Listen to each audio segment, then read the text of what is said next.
Justin is escorted by his parents.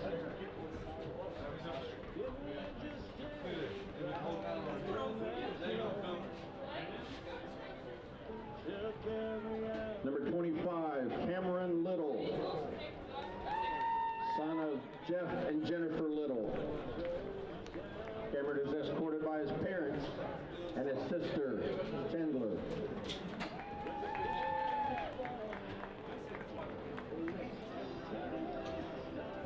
Number 35, Ryan Donovan, son of Ann Donovan. He is escorted by his mom and David Caruth.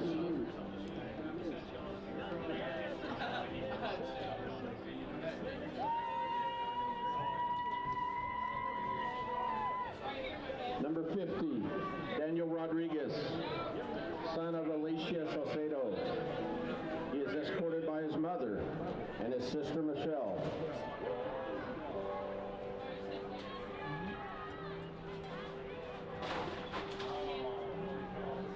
Number 62, Josh Pineda, son of Yvonne Pineda, is escorted by Jackson and Isabella Greenfield.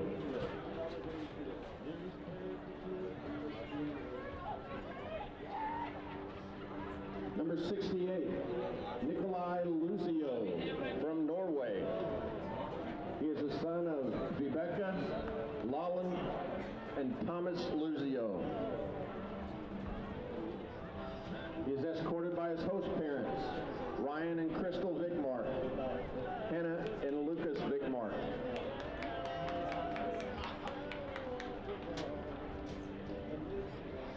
Number 72, Dusty Shoreman, son of Trent and Tammy Shoreman. He is escorted by his parents and his brothers and sisters, Dayton, Carl, Jaylee, Jordan, Tuff, Tess, Jersey, Lake, and Royale. Number 75, Ethan Lackey, son of Matt and Marlo Lackey. Ethan is escorted by his parents.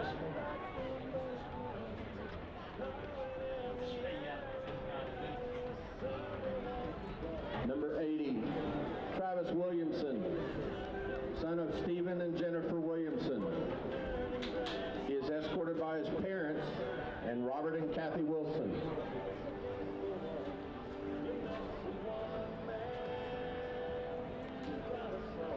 And number 83, Willie Hernandez, son of Willie Hernandez and Liliana Hernandez. He is escorted by Allison Hernandez and Johanna Hernandez.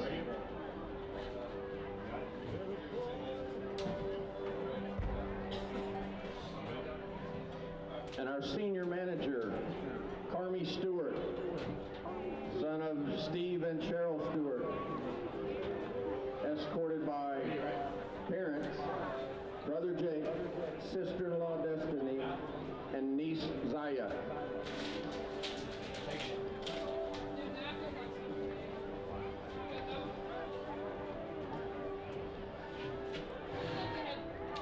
And now for our spirit squads. From cheer, Meredith Bassett, daughter of Carlton and Cheryl Bassett. She is escorted by her parents.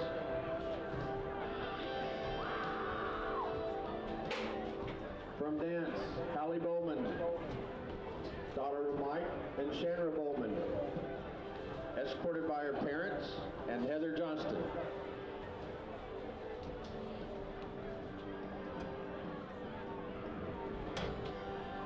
From dance, Emmeline Brown,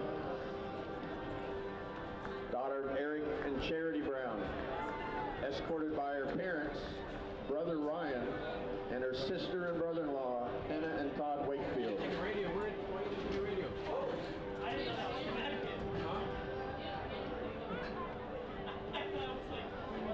From dance, Savannah Coggins, daughter of Bart and Robin Coggins. She is escorted by her parents.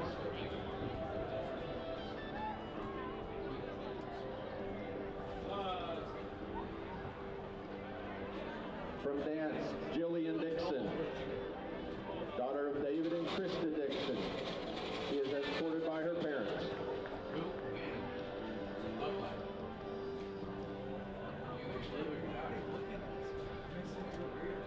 From cheer, Amanda Eichels, daughter of Jeff and Wendy Eichels. She is escorted by her parents.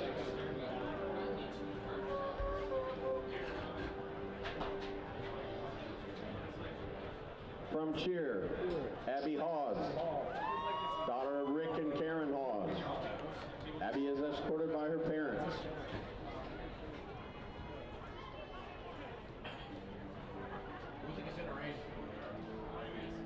From dance, Kaylin Henry, daughter of Brad and Jennifer Henry. Caitlin is escorted by her parents.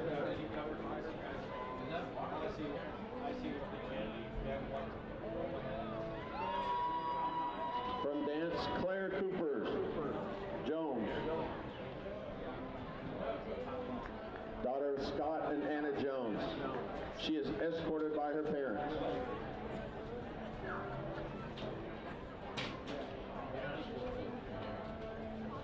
From cheer, Sarah Jane Moore, daughter of Paul and Alice Ann Moore, escorted by her parents and her brother William.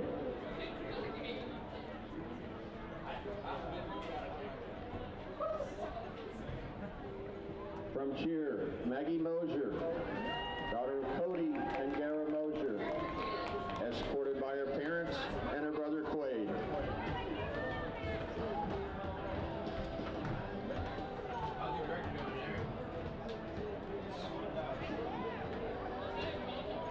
From dance, Destiny Grace Thrallkill, daughter of Mike and Lisa Thrallkill. She is escorted by her parents and her brother Christian.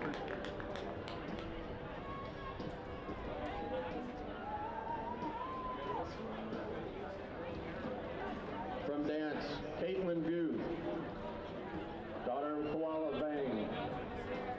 She is escorted by her mother, her sisters Nikki and Vicky.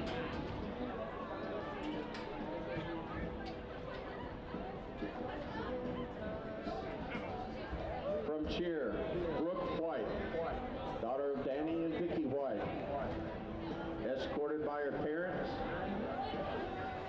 brother Dalton.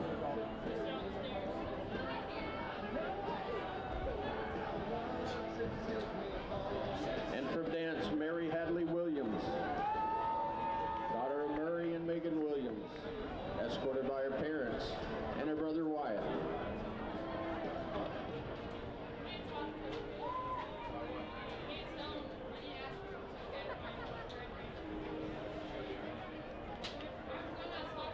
Let's give all our seniors a big round of applause.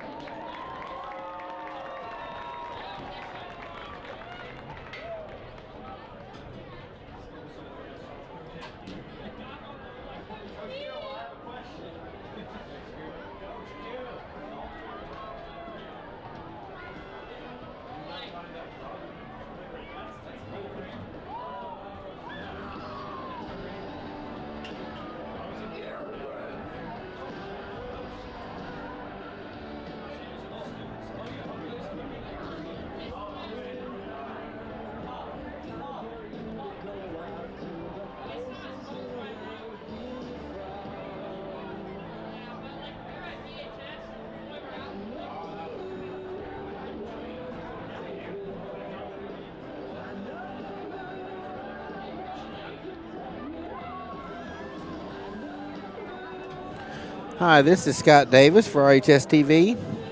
I'm Monte Jones, student of RHS, but part of RHS TV also. Monte, we got a big game tonight, senior night at Whitey Smith Stadium. He just introduced all the football players, all the Spirit Squad members. Yes, this is an emotional night. Just to think that this is their last home football game in high school. So that's pretty sad, happy. It's all type of emotions.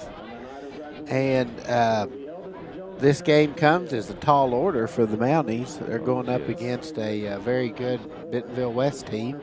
I don't think West was expected to be quite this good at the beginning of the season. Everyone thought it was going to be Fayetteville and Bentonville and Harbor, and West is so far in the conference undefeated. So yeah, Harbor really had the high standards coming into the season. And let's just say they're a little below. Well, they started strong, yes, but they lost to Fayetteville last week. And Fayetteville, as we know, the Mounties played them. They're a tough team. They had some.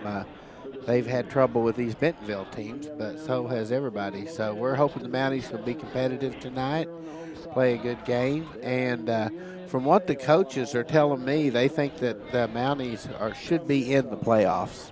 Oh, yes, definitely. That win against Heritage and Van Buren really sealed the deal.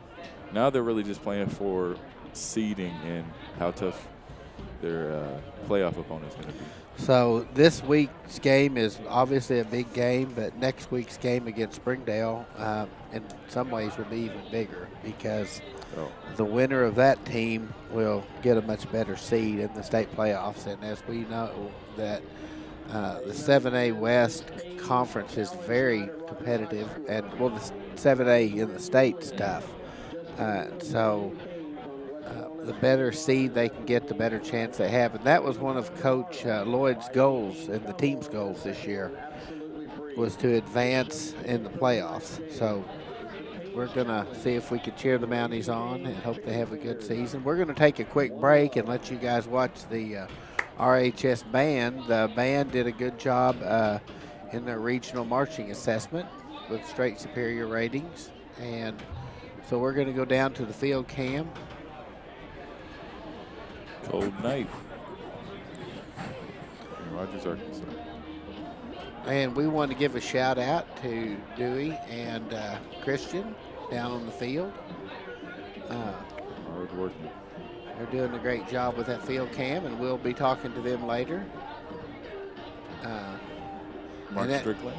It is a tough job running that field cam tonight. It's a pretty fun and easy job on the first game of the season when it's nice and toasty, almost hot down there. But tonight, it's kind of a long John Friday night. Yeah, that's why I preferred this job. Up in the press box, there's no wind. It's still cold up here, but I'm pretty sure I'd rather have it up here than down there. Well, we're glad to have you up here in the booth, Monte, and we're going to take a quick break.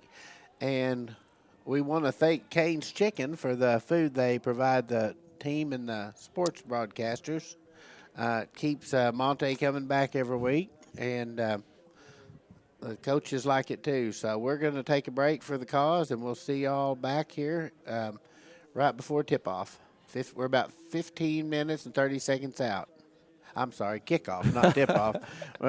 Monte is on our basketball, the RHS basketball team, and before we take a break, tell me how that team's looking. Oh, this team is definitely going to play to its potential. The new coach, Coach Frazier, he's getting the best out of each player. He's not letting us settle for okay. He wants the best out of us each game. All right. Well, we're going to give you a shot of that band coming out here, and I'll mute my audio and see you in a few minutes.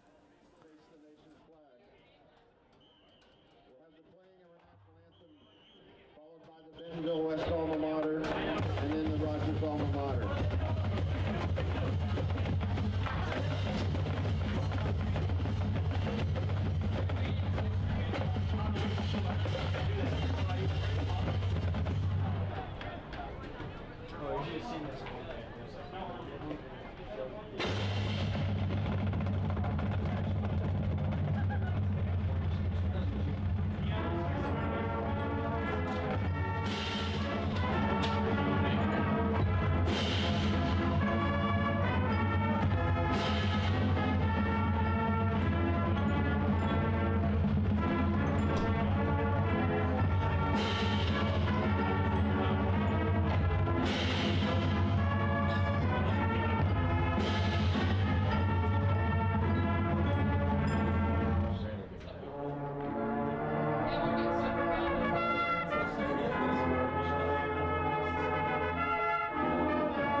I got this feeling inside my bones. It goes electric, baby, when I turn it on. Off to my city, off to my home. We're flying up, no ceiling when we in our zone. I got that sunshine in my pocket, got that good soul in my feet. I feel that hot blood in my body when it drops. Take my eyes off of it, moving something I never believe. Rock it, don't stop it. Under the lights, we let it go.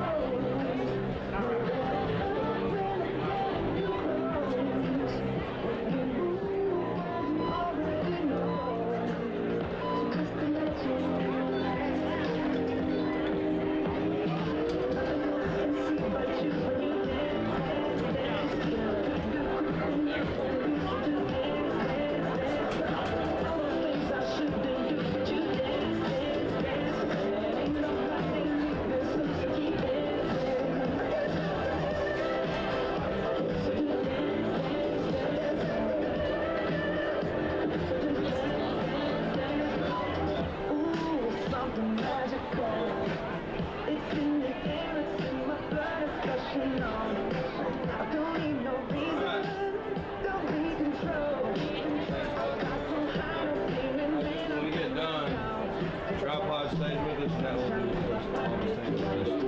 Tripod, that way we can start getting.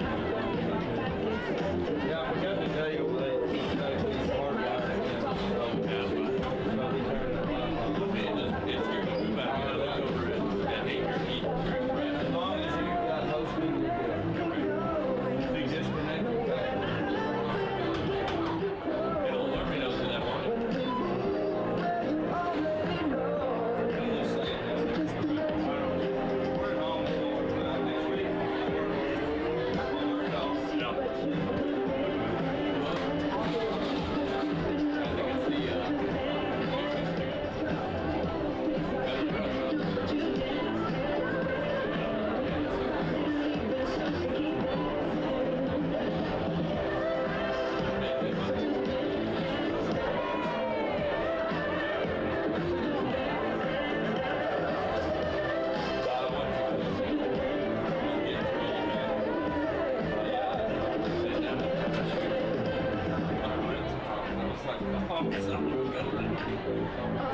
Before the teams come out, I'd like to recognize our team sponsors. Pre-game meal tonight was from Montana Chicken. Concession stands tonight are worked by Hyde Jackson. Rogers Public Schools would also like to thank the following sponsors. Our local businesses who participate in the sign partnership. Their logos can be viewed throughout White Smith Stadium. Raising Cane for providing pregame meals for 2017 football season at RHS. Life Touch for providing team and individual photos for RPS Athletics. Mark Strickland for taking action photos for tonight's event. Photos can be found at markstricklandphotos.com. Adidas, official team sponsor of Rogers Athletics. Kern 790 AM Radio. Gatorade. Thirst Quencher, the proven sports fuel of Rogers High School. Tested in the lab and proven on the field. Gatorade Thirst Quencher, the proven sports fuel of the Mounties.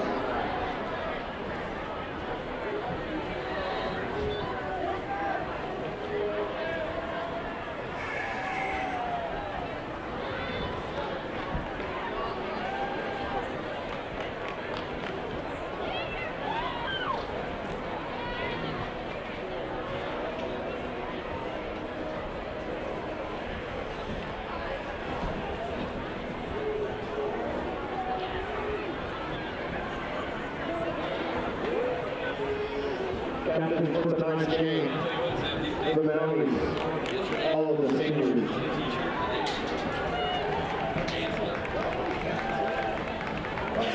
For Bentonville, number 4, Stefan Banda.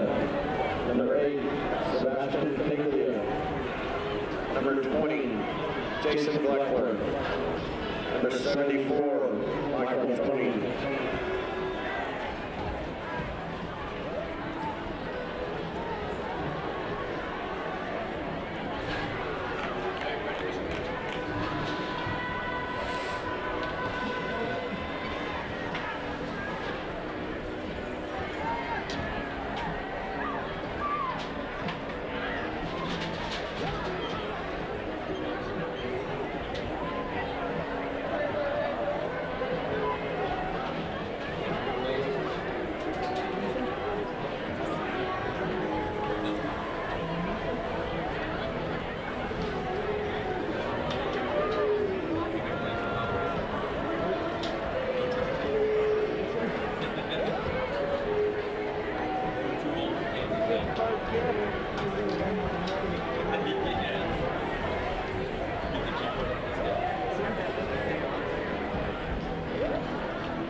Hey, it's tied up. All right, fans. We're back. Second and 8. Senior night. Big night for the seniors. Last time getting to play in front of this home crowd, home field. The fans are starting to kind of roll in, kind of a small crowd to start with. It's looking a little more crowded with the band down there. Right. You got to make sure you're bundled up.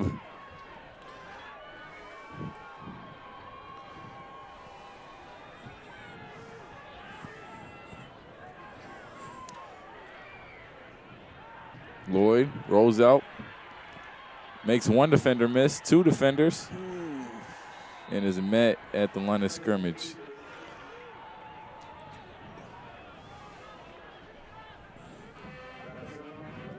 So that brings us 4th and 11. 4th and 11th. 3 up, 3 down. Long 4th. 3 and out. That's not what the Mounties are looking for tonight. They're wanting to get some first downs. Yeah, we want to thank Dewey for running our field cam. Let's get a shot of him down there on his hard work. And I'll tell you what, that's a lonely job down there. It's not lonely as much as it is with chilly tonight. Usually that's a pretty easy job, but we appreciate Christian and Amante up here in the booth tonight. So we're going to try to give you some good coverage of the game here. That's right.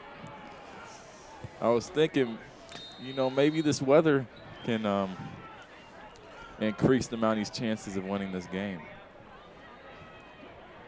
Help cool off the 9-0. 9-0 Bentonville West. Yes. Ooh, that one got off just Fair barely. catch. Brings it back to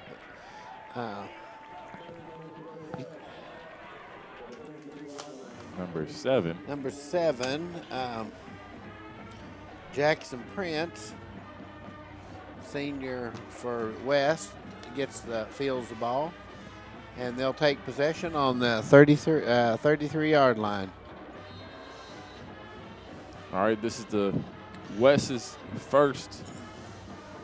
Junior Will Jarrett's going to throw a long pass to a wide open. Almost intercepted.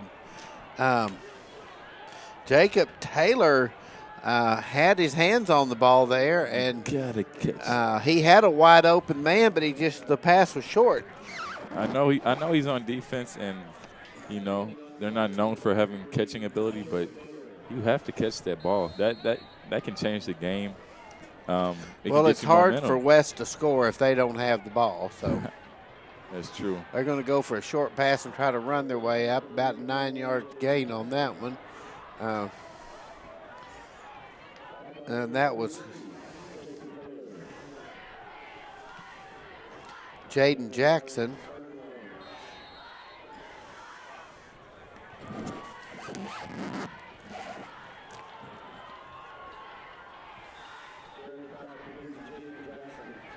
Will Jarrett, quarterback, connects to number 4, Stephen Banda, senior wide receiver for West.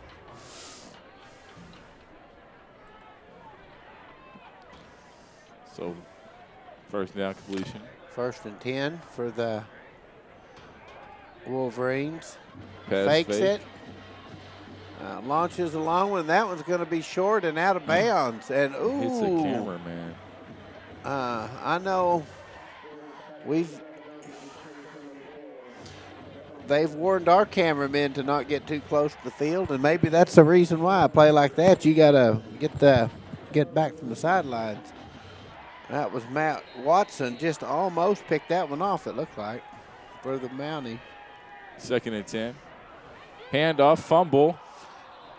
And the Mounties can't get the recovery, but 28 Clay. No, that was 28 for them. That was Tyree Smallwood covers the ball, and that's West has dodged a couple bullets here. That's right. It looks like the Mounties are coming. A Mounties long are playing for pass. something. Oh, Almost. You know, you may be onto something. This cold weather It's- kind of has it's hard to really play well in it, and the home field advantage may be in the Mounties' favor senior tonight. night, a lot of, fans are just rolling in. The Mounties, we said earlier, the Mounties don't want to go 3 and out, but you can bet West's coach is not going to be happy with 3 and out either. I know it's a little thing like kind of a shank on that. Yes. Way over to the sidelines, it goes out about the 30. So good. not a very good kick there. So decent field position for the Mounties. I know just one bad series for Bentonville West might not seem like a big deal, but you can see it in the eyes. If you look down on the sideline, the players are hyped. They're building momentum, Well, it's a lot of the Bentonville West players were getting too confident, I heard. And I think they thought they could just come walk in here and just stroll into the goal. And at this point, to be honest, they're really lucky they're not didn't get the ball picked off. Yes. Now, talk Going about deep, throwing the ball. Garrett, and that's a flag. I don't see how you don't have interference there. He's holding the receiver, and I guess the ref saw it too. Garrett Dake, it's kind of hard to catch that ball when he's holding you back with his hand there. And to be honest, that may have been a good penalty by West, because if they don't hold the guy, it could have been 6. Dake may break loose. And one thing you got to say about Hunter Lloyd is, not just for a sophomore, but for any kid, he can launch that ball. He's got some power behind that throw. So we may have have a chance for an upset tonight. Speaking of upset, what would a win like this mean for the team, or just for the conference? Bentonville West being 9-0, and I think it would show that there's parity. And by that I mean their teams are all more even than you might think. On any given night, any team can win. And pass incomplete. But, the Mounties play really close to the Fayetteville for about a quarter. That's right. It's getting that complete game that's tough. I think if the Mounties can just get the first punch in this fight, who knows what could happen. Yeah, and I'm sure that's what Coach Lloyd told them in the locker room coming out is we got to go out there and not. One thing he's taught this team, Monte, is not to be intimidated by the other team. He's going deep. Oh, that one. Dake just didn't Too quite close. have the opening there that he did last time. I've got the computer in front of me here. I didn't see that play develop, but it looks like the defense may have done a little better job covering on that one.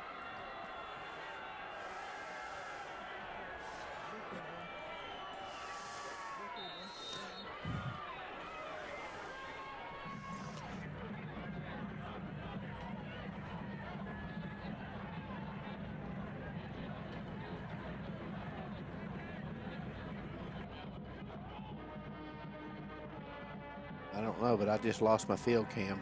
Well, show him, Lamonte. How do you zoom in? Oh, almost. Lloyd wants Garrett Dake on that play. That's the third time they've tried that, and just Dake is aggravated with himself there that he didn't get that. I think the Mounties are showing a lot of grit here. They're not afraid to take that long swing and try to punch one in.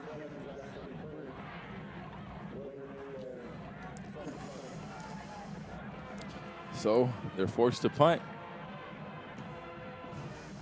If they can force him into a fair catch. Looks like the kicker has had to rush his kick. The coverage was right there. They're going to have to be careful there not to get a penalty. But you'd like to see him down there just right on the receiver, and I mean on the on the receiver of the kick. 7:21, 0-0. I mean, I think if you'd have told Coach Lloyd we could be 0-0 at 7:21 and have stopped them and almost got an interception at this point, he'd take it. All right, let's see if Because they right can now hold up you can right see now. that defense. They look like they're ready to go. Yeah, they're hype. All right, pass completed for Bentonville West, and they get about a 6-yard gain.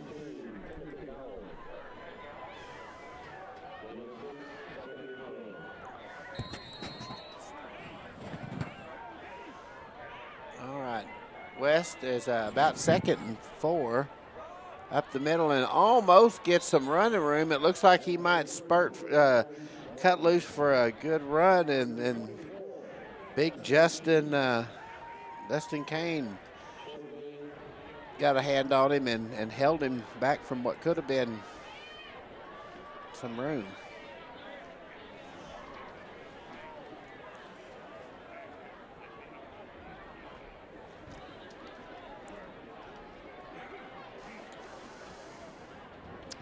The good news about this is it's a tight ball game, but the sad part or the bad news is it's a long game. Well, let's hope it's a long bus ride home for the West. All right, they're gonna bring in the chains. And it looks like it's gonna be good. First down it is.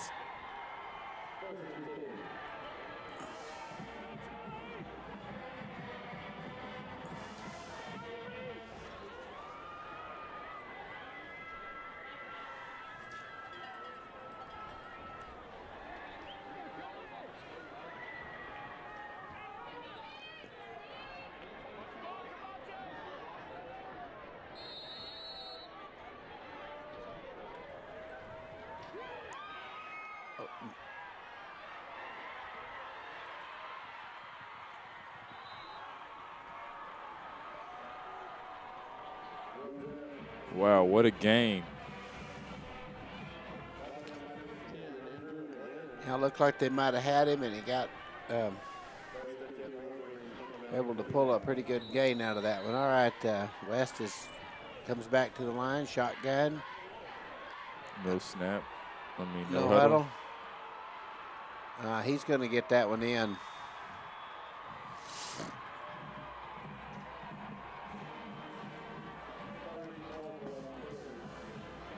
Who's that?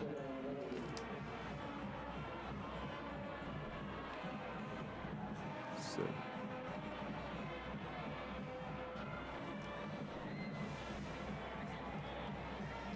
Yeah, I think that no huddle kind of caught him by surprise there. Good call by the Bentonville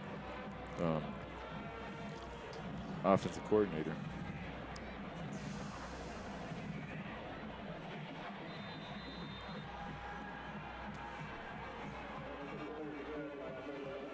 So the kick is up, and the kick is good.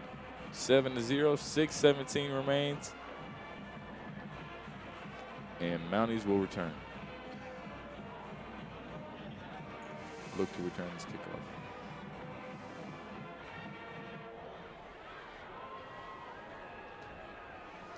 Yeah, a tough break for the Mounties when it looked like they might have a chance to get a little momentum going here with another stop.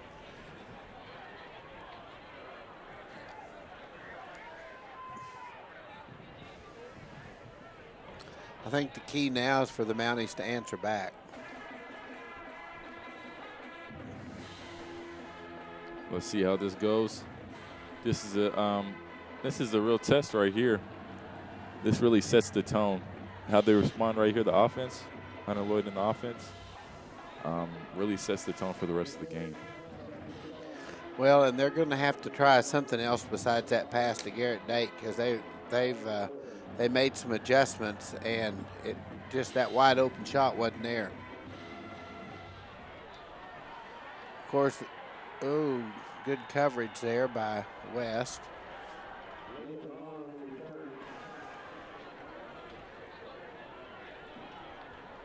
Hahn wasn't able to get much on that one, Nathan Hahn.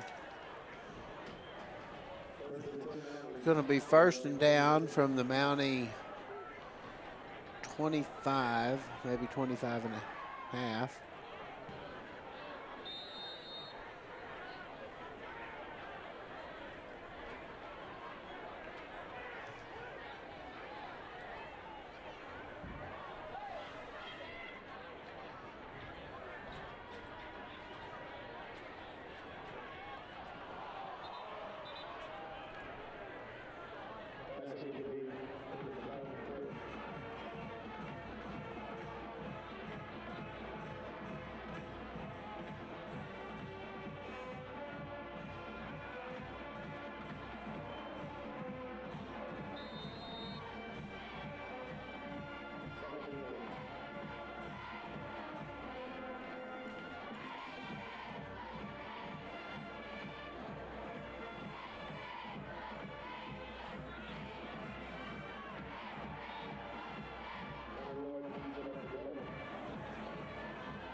That one there was almost intercepted.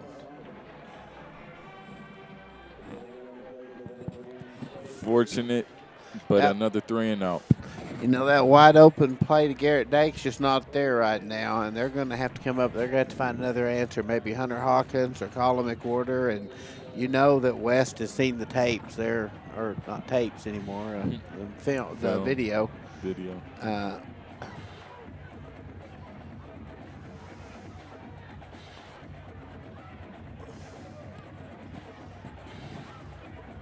Nice punt. He's looking to return it. He's getting a good field shot there from Dwight. Oh.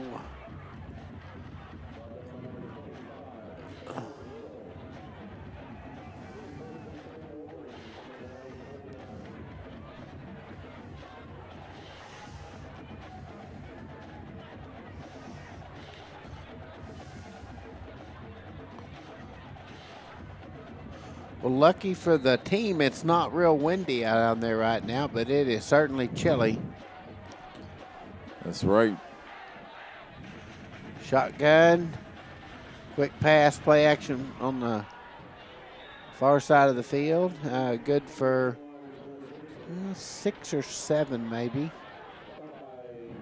What do you think Coach Lloyd's telling the guys on the sideline? He's telling them we got to get a stop. Do not be intimidated by these guys. You know, Lloyd has coached college. He's played pro. He's not easily intimidated. And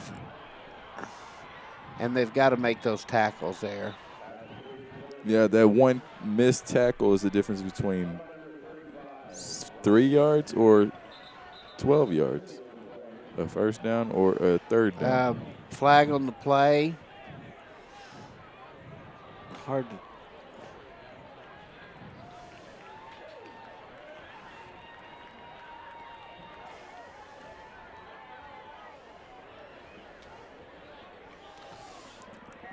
What's the call here?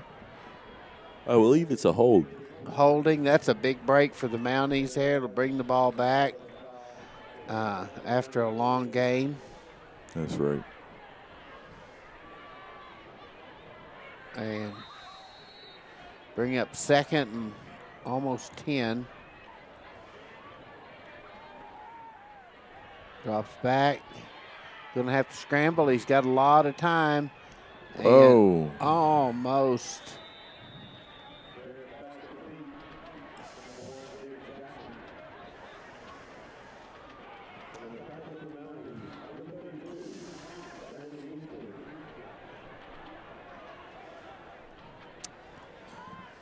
So 4:06, a little over 4 minutes in the first quarter, and is way closer than anybody projected. Any of the Well, the key here is it looked like that's a tough break for the Mounties because they were just trying to draw them off sides to get the easy first down, and it worked. And so you really, Coach Lloyd wants West have to earn every yard and not just give them that easy 1st and 10.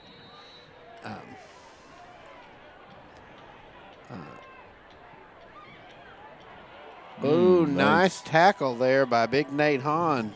You were talking earlier about the difference in getting that tackle right away and letting them pick up some extra yardage. And you can't stop those real short passes because you've got to give them that pass on the defense. But if you make those plays, that really makes all the difference. A long pass, he's wide open. The open man is knocked out of bounds. And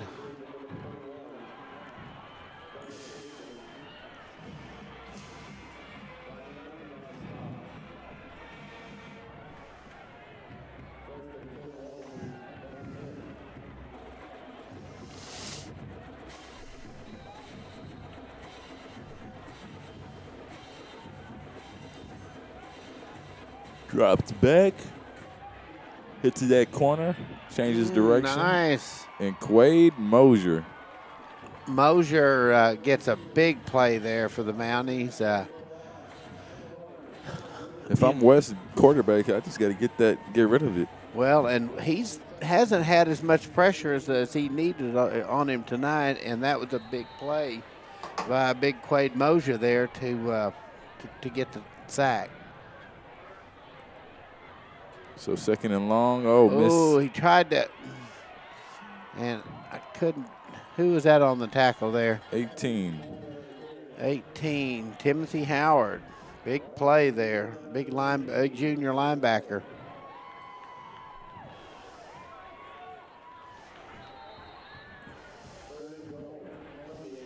That's wild. The defense is really stepped it up. Defense is really acting like they're not wanting to give this touchdown up. And as soon as you say it. Well, he just got a wide open. He got open. And it looked like we had was that Taylor? It looked like a big,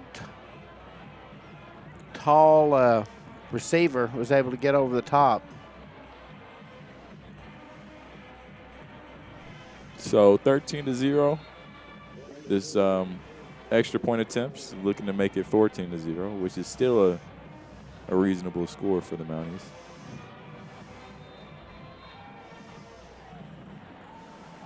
Well, it's still within reaching distance, but right. I don't know if Coach Lloyd would call that a reasonable score. I think he has higher hopes for this game. I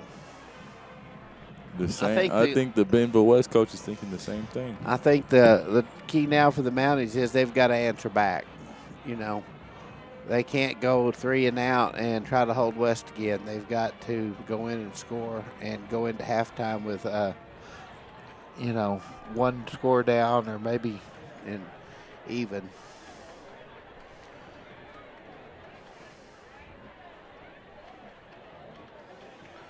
I mean, really the promising points we've seen tonight, Amonte, from this Mountie team has been on the defense. They've had they're very active. They've almost had a couple sacks or they've had a sack and they've come close to a couple picks and made some tough plays, but offense, they're just not getting a lot going.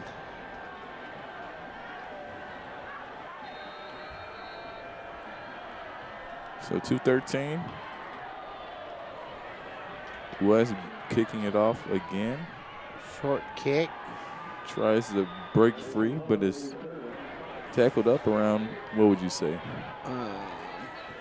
We're going to mark it at about the 33, it looks like, 34-yard line.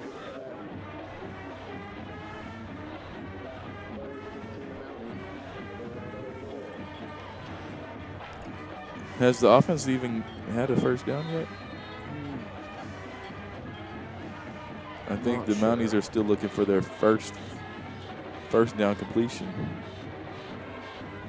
Line gets through, screen play. A gain of about 3. McCord on the catch.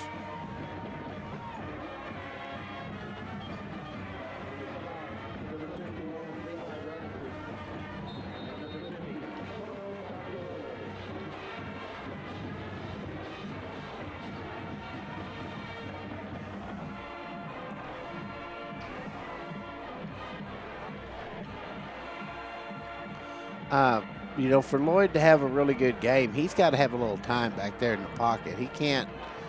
He's got, and oh, that guy. A late hit. He put the hammer on Colin McWhorter there. It was hard to tell from my angle if that was late or I just would a have hard felt hit. disrespected. Well, he certainly felt it.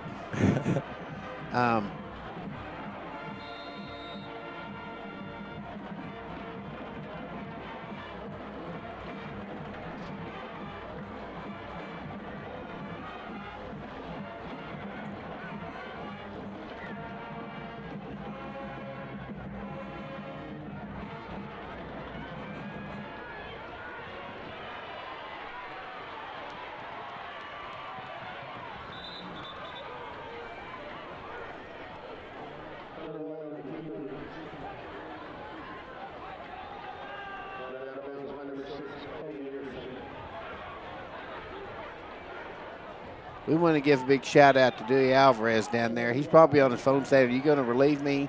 We're sending down his second quarter substitution, and he's done a good job on that field cam. But it's a chilly job tonight. We assure you that.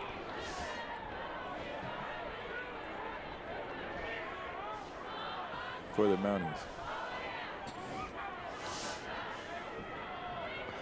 And this one, Willie Hernandez is able to get this one off pretty easy, but he's had those last couple, he's really had to rush them. That's right.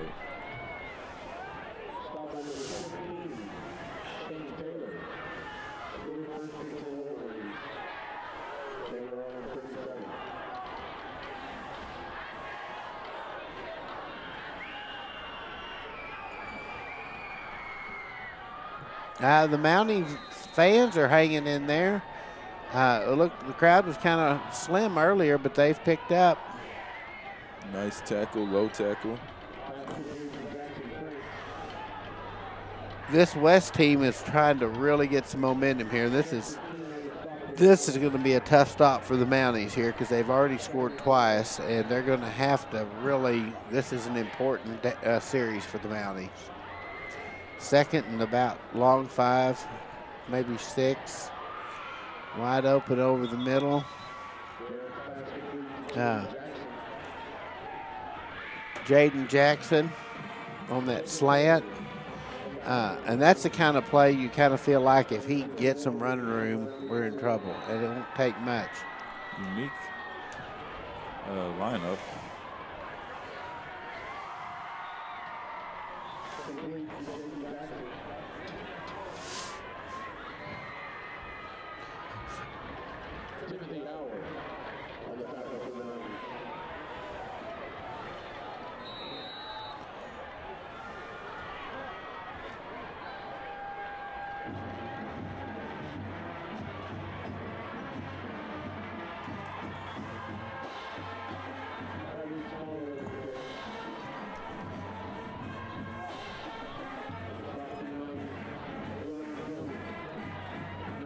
Mounties are able to watch those replays there on the TV. Yeah, that's real. You know. In the old days, you went back and watched the film or the tape later, but now they're able to watch it in real time and go over there and look at those plays and maybe look at something they're missing. The coaches are. We actually share one of our broadcast cameras with the team, but they have their own cameras also, and they've got an end zone camera. Yeah. And they watch those plays and try to make adjustments during the game. Yeah, it's one. I spoke on this before. It's one thing to hear your coach say, you know, you're doing this wrong, you're doing this wrong, you're doing that wrong. But when he shows you. Yeah, when you, as a student of the game, once you're shown and you can see it yourself, what you're doing wrong, it plays a different part into the game, and you can improve at a better pace. Okay. And that's Will Jarrett's the end gonna. of the first quarter. I guess he's gonna go ahead and just wait and take a snap. Well, he got one in. Jarrett's able to get around the corner there and get a pretty good pickup for West.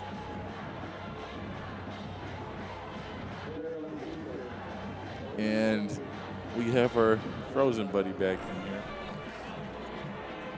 Yeah, Dwight Alvarez is down there. He just came in. Christian.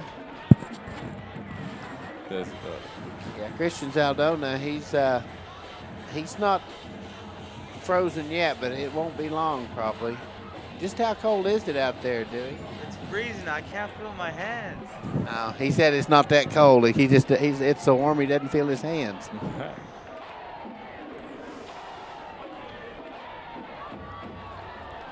Well, the Mountie cheerleaders are probably glad they got a pom-pom to hold. I don't know if it helps them get any warmer, but the fans are up jumping around, probably trying to just get some heat. And there's a lot of blankets in the crowd out there tonight. I saw some fans walking in with a blanket, and I was thinking, I bet some of our guys will. Blanket is one of the best inventions ever. Well, ever. That's right. And I'm kind of also a fan of the long johns too.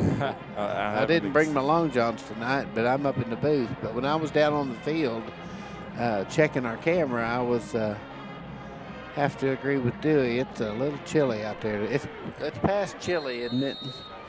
It's according to Dewey, it's quote way past chilly.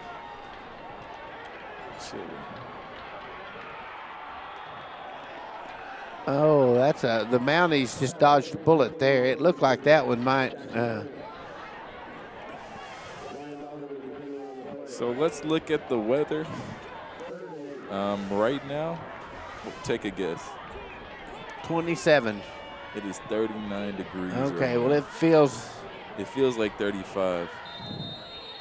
But well, I the know low is at 27. Last night I picked my tomatoes. I had a bunch of them still growing, and most of them were green, or they all were green, but I figured it would kill them tonight. That's right.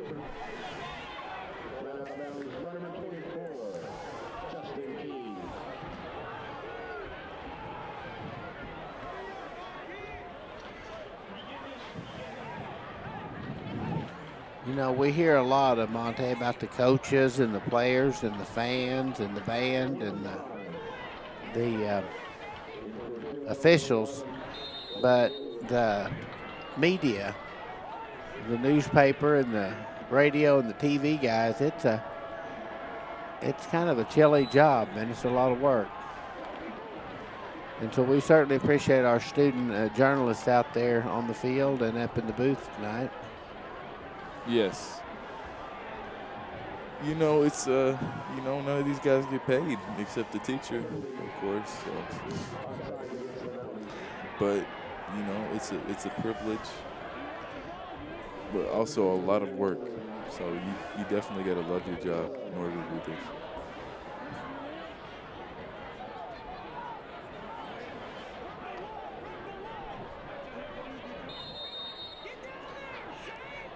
So 1st and 10 after.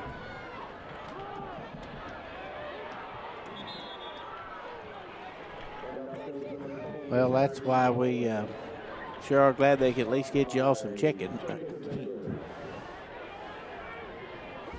All right, it looks like they're going to get the ball down to about the 7-yard line, and they're knocking on the door here for another score.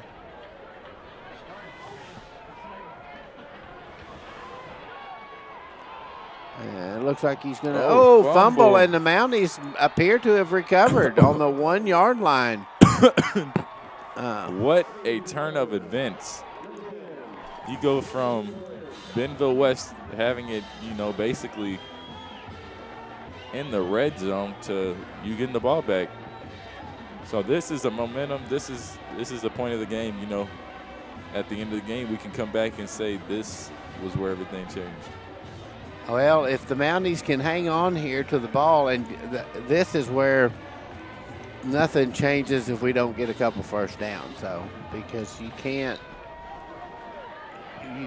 just go 3 and out here. You've got to get some scores, and it's hard for a quarterback to maneuver back there.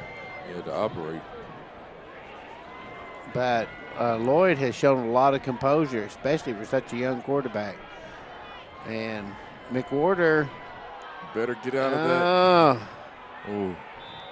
It looked like McWhorter for a second there was back in the end zone trying to look for running room around the edge, and that's a dangerous place to be against this fast and tough West defense. So, but McWhorter is certainly not scared to get out there and shake it up. Hawkins looks like he's coming out. I thought maybe. Who have we got? No, he's just Will Sims is out here. He's a quick little energy bunny, I'll tell you that. Who's that? Sims. Well, maybe he can. Looks like this is a tough situation right here for the Mounties. All right, the Mounties are going to talk about this. Sorry about that, fans. I didn't realize we had our audio muted for a second there. All right. Oh, we didn't have our audio muted. No.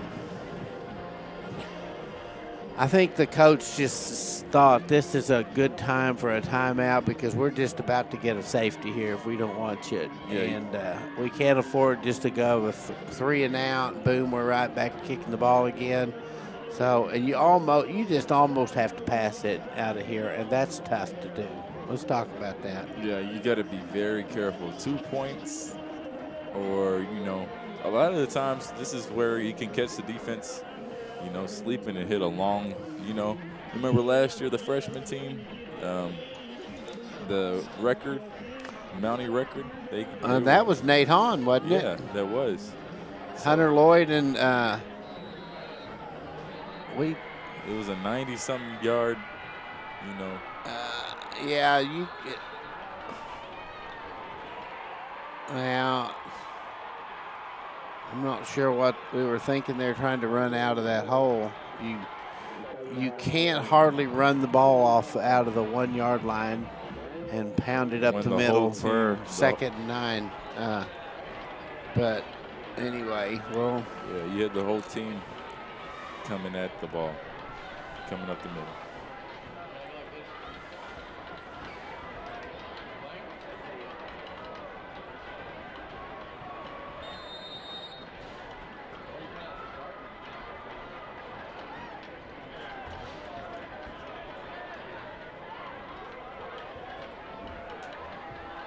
And just like that, it's 20-0.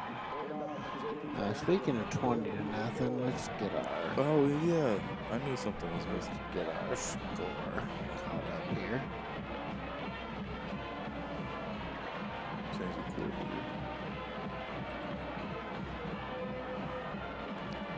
here. I'd say it's not as bad as the start as Bentonville, but we definitely need to pick up the pace.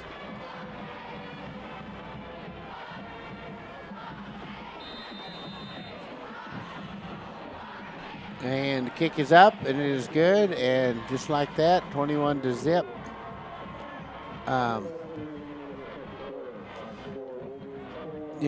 The Mounties showed some grit down there with that getting that stop at the 1 yard line, but you got to answer back. I mean, you gotta pull that play out, pull that ball out of the end zone.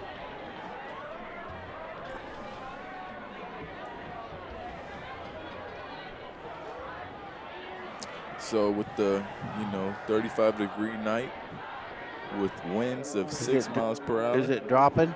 You said 39 earlier. Yes, 35 now. Well, I think that's it's chillier than 35 out there. It may just be because we're going from summer to fall. It's almost like we skipped fall. We're going straight to winter, but that's right.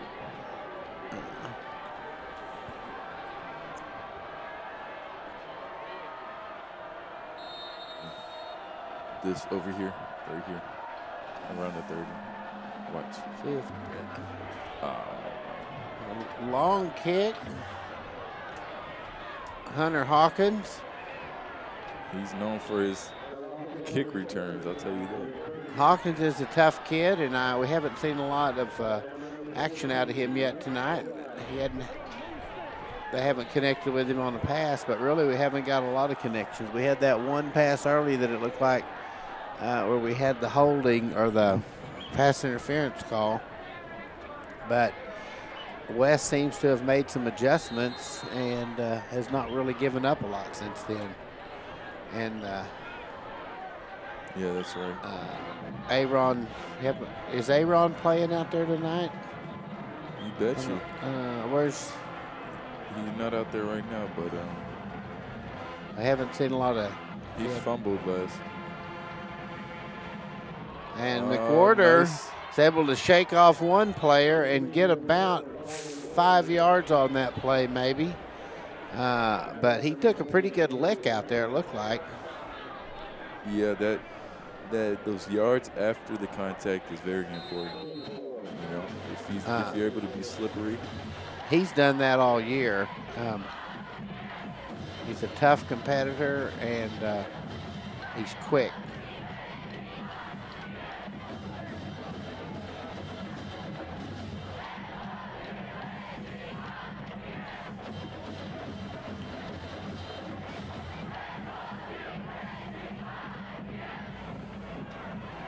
Lloyd with the quarter keeper.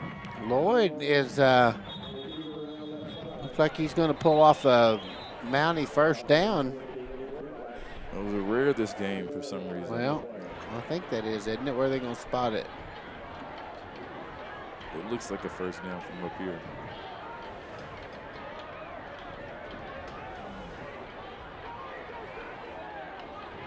He's talking. I don't know what.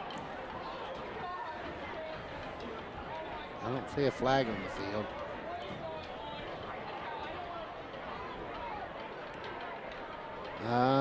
We're hearing the radio man say the spot of the foul. I didn't see the flag, so. Me either.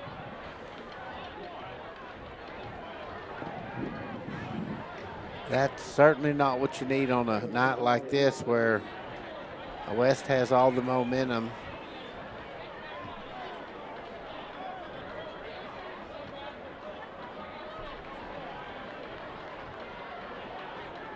Just like that, the Mounties are back to the 18-yard line. We go from a first down. Wow. Did you see it's the like call? some type of curse against the Mounties. They just can't get that first down. When are they going to break it? That looked like that hit looked unnecessary. I think that was just kind of a little hammer on. I don't know if the coach was getting on number Tucker Swoboda, kind of put the hammer down on Hawkins. There was no real reason for it. He clearly had missed the pass and just kind of took a free shot on him, but I guess he got away with it. Third and about 20. It looks 22. It looks like. Lloyd jacks one up, but it looks like he's not going to get it. Dake just can't get open. The defender was right there. The defender was able to kind of slow him down by just getting in the way of where the ball was from.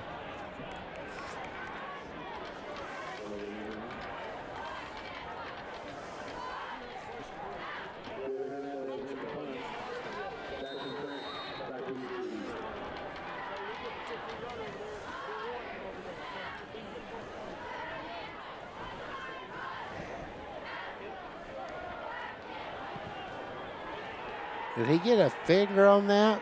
Yep. The punt seemed to be tipped of some sort or deflected.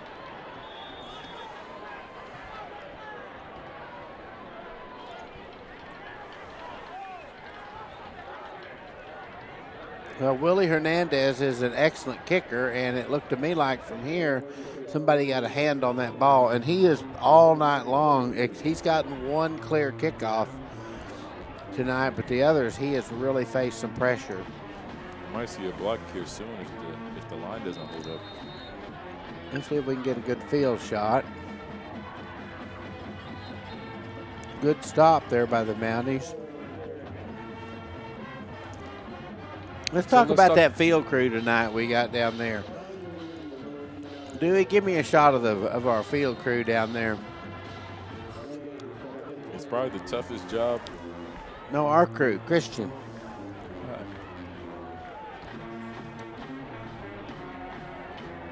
You know,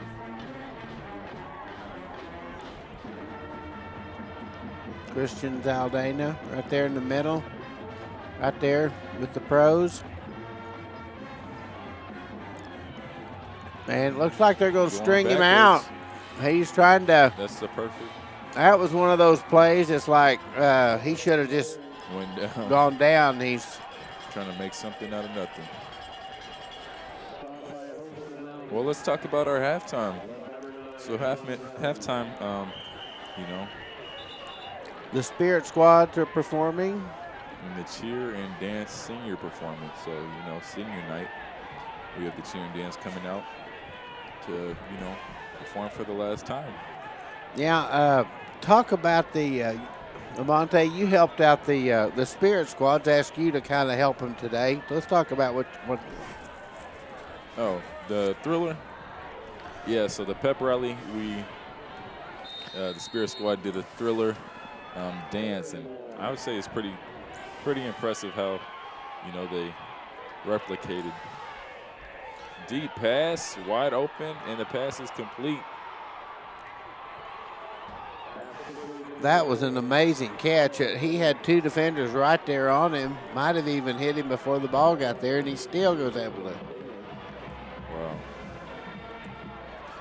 We were talking about our Thriller there, and West had a little Thriller action. But, you know, just like the football teams are looking forward to their postseason play, the Spirit Squads will be doing exactly the same thing. They'll be competing against other squads in postseason and state competition very soon. Oh, yes, and they take that very serious. You know, people claim that Spirit Squad isn't a sport, but... Well, as the dad of 3 daughters who have competed, I would have to disagree. It gets competitive. It is. Oh, almost blocked. Yeah, try doing the back tuck and tell me it's not. I mean, I never could do one. I don't think I ever tried. I can't do a cartwheel. Well, I think Christian's looking up here to the press box, wondering if we're going to send him a blanket down there. And, you know, I think it's not just our film crew, but the players have got to have the same feeling. It's a chilly night to be down there. We're complaining up here. I can't imagine what it's like playing or coaching.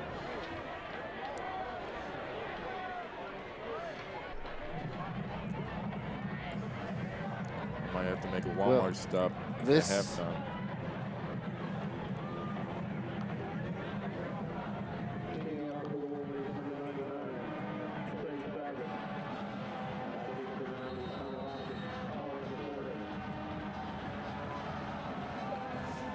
All right, there's his field shot, and we're going to kick off once again, 28-0. Mounties still looking for their first score and hoping it comes on this kickoff return. but he stopped just about the 29, 27.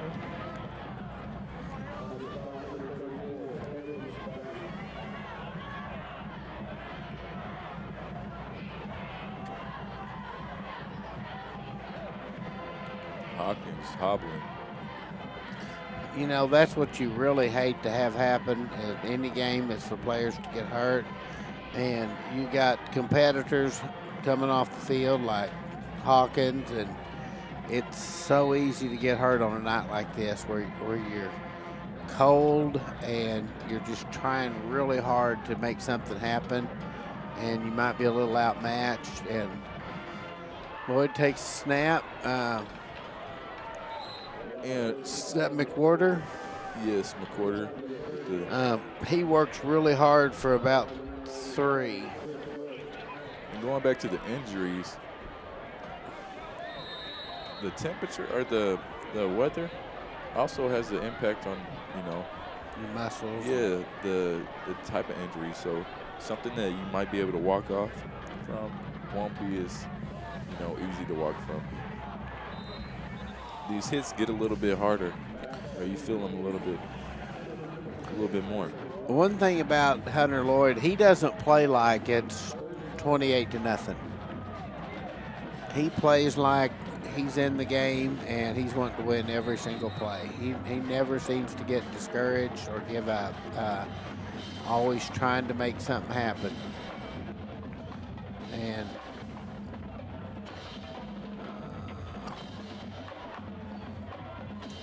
call your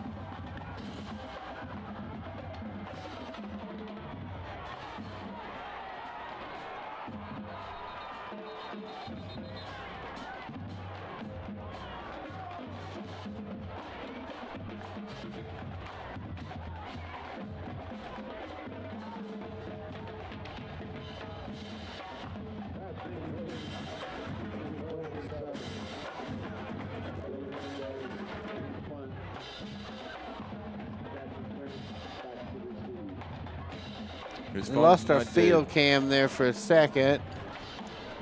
Not sure what's up.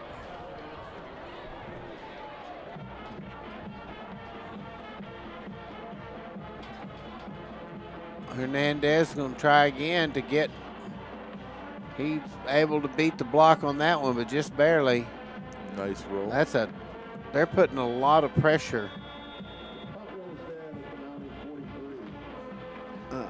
A lot of pressure on that punter, and that's kind of it's hard to get a good punt off when that happens too.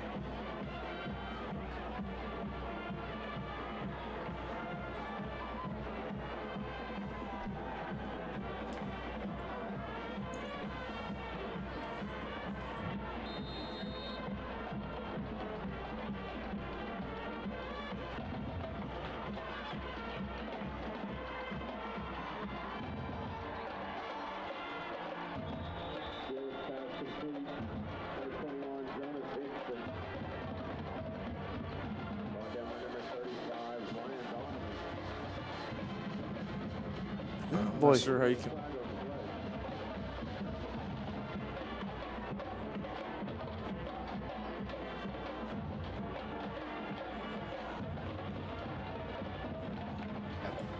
Audio back up.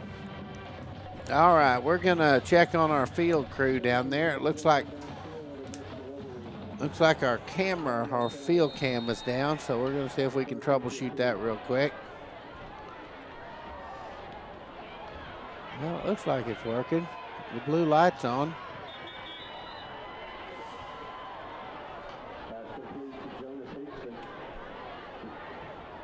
Brought down by Jacob Taylor. His first down Wolverines.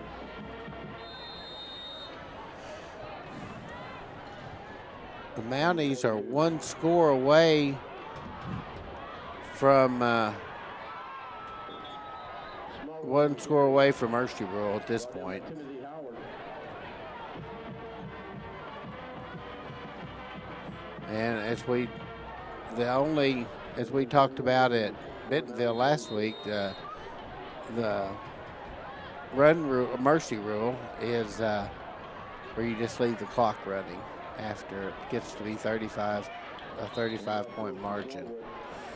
So the Mounties will hope that doesn't happen here. So you want to talk about our dance, or the Mounties dance after the game? Yes, the Mounties have a dance that's called Sabor Latino, known as Latin, which translates to Latin flavor, and it's a big dance. And Bentonville West will put up another quick score here and extend the lead to 34-0. And but back on the dance, this is a long tradition.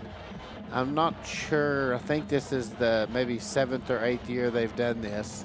And Rogers has a lot of Hispanic students, and so this dance kind of caters to a special event for them.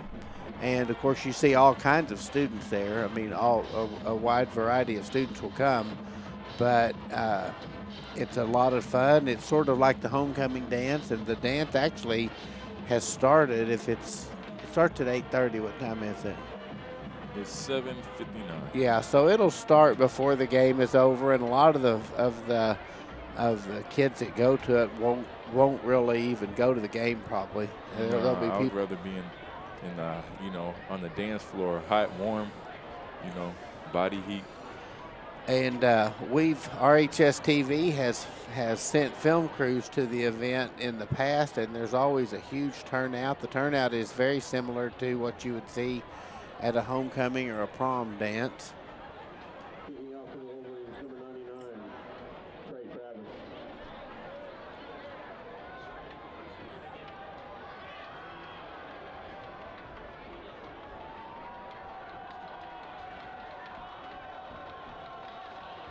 Followed the quarter and makes the block. Back to the city base.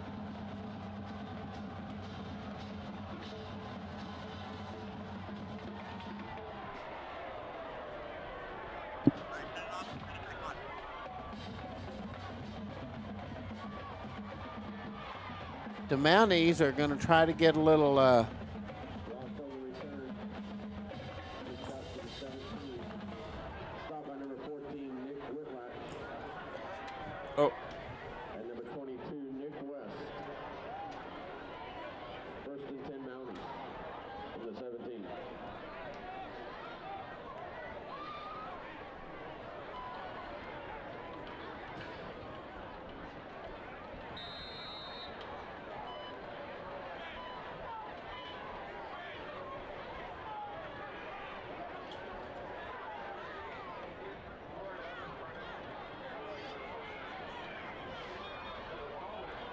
Pass complete to number 4, Colin LaPorter.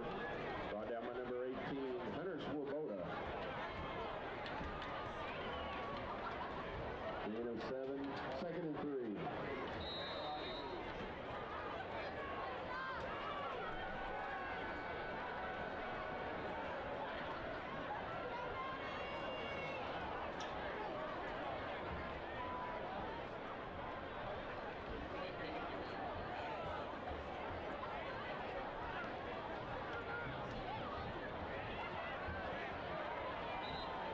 Lloyd on the keeper.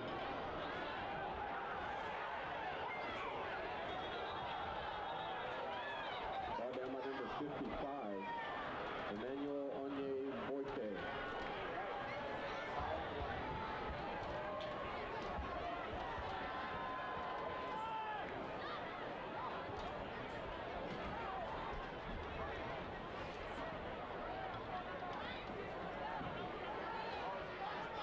We have a flag on the play.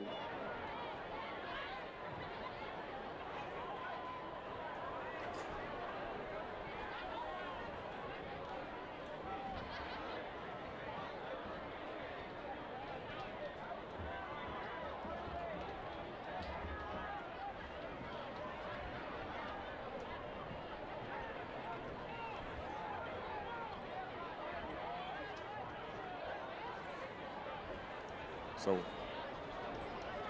Offsetting unsportsmanlike penalties.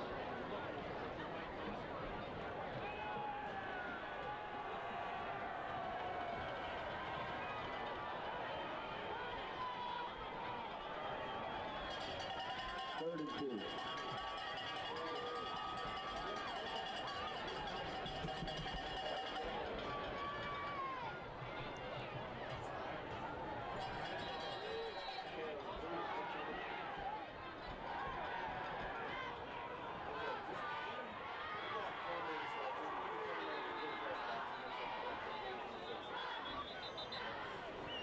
Pass complete to Colin McCorder. Stop by number 3, Pepper Soroda. Okay. Flag on the play.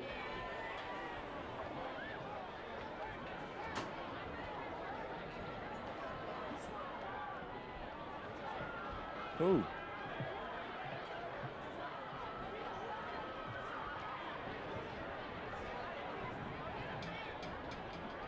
That was unsportsmanlike against the Mounties.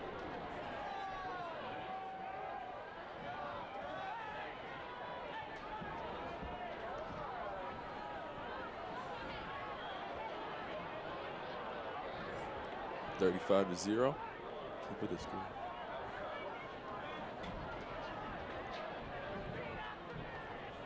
.404 remaining. Can't switch it down. And we need to score before this half is over. Or the Mounties. All right. All right, Mountie fans. It's a big lead tonight by Bentonville West. We're going to have some halftime activity. We hope you guys will keep watching. The Spirit Squad will perform first, and then we'll have cheer and dance senior performances, and that'll be about the first 5 minutes, and then after that there'll be a senior recognition for the band, and with the parents and a band performance. So the RHS band does a great job, and so do the Spirit Squads. One of the things that we always see the football team on the field on Friday nights, but a lot of preparation goes in by the band and the dance and cheer teams. That's right. You see them constantly every morning. I hear them, you know, practicing. All right, I'm going to turn this over to you, Amante, while I check on our camera crew.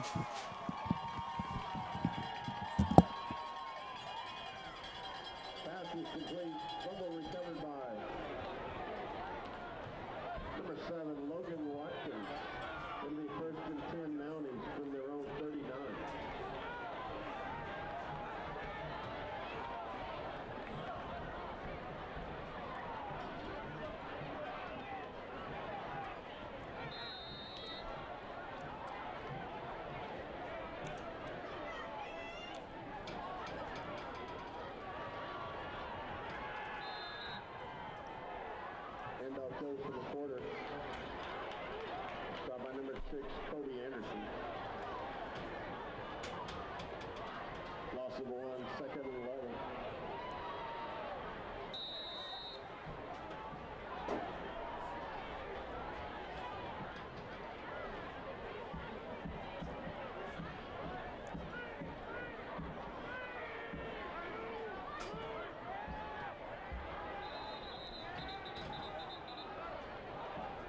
Timeout. Mounties. The second.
quarter for a short game. Brought down by number 51, Levi Rutherford.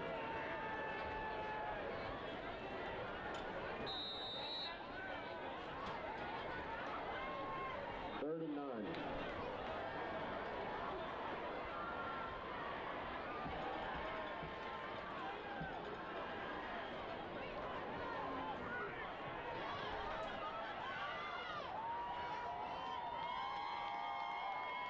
Complete to Colin McCorder. He gets out to the 50. Stopped by number 34, Caleb McSpadden.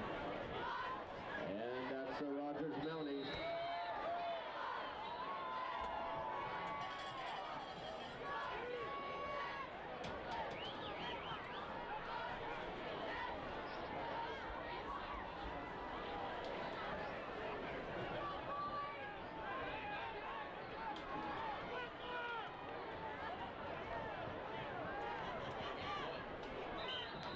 And off goes to Colin McCorder. Stopped by Toby Anderson. Short game, second and 9.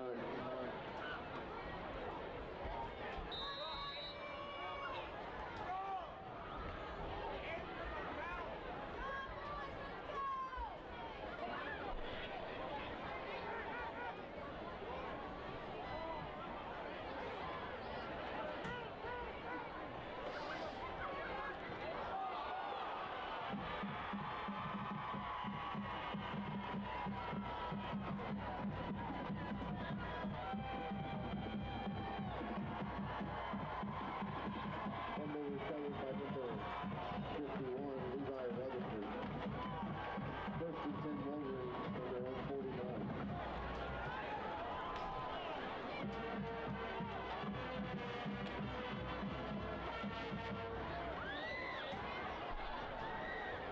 Jake West in the quarterback.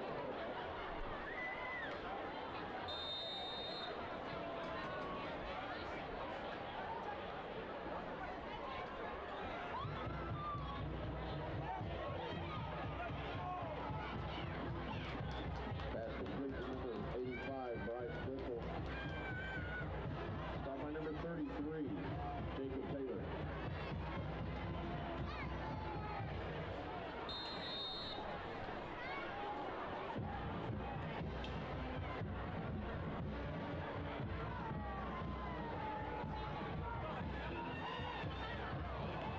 Complete to number 25, Corey Patton. Stopped by Timothy Howard.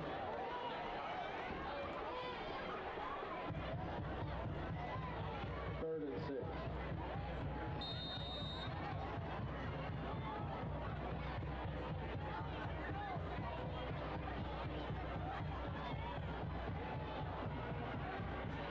Hand off to number 17, Goliath Sewell. Brought down by number 21, Aaron Jones.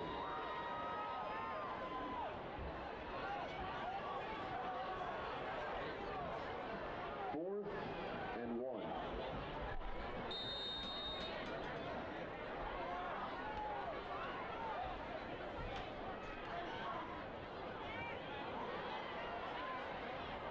Hand off to Sewell. Gets down to the 32. Stopped by number 9, John Horn.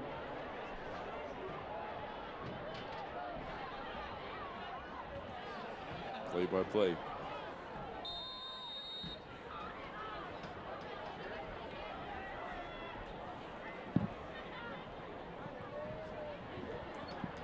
And that brings us And that's the end of the first half.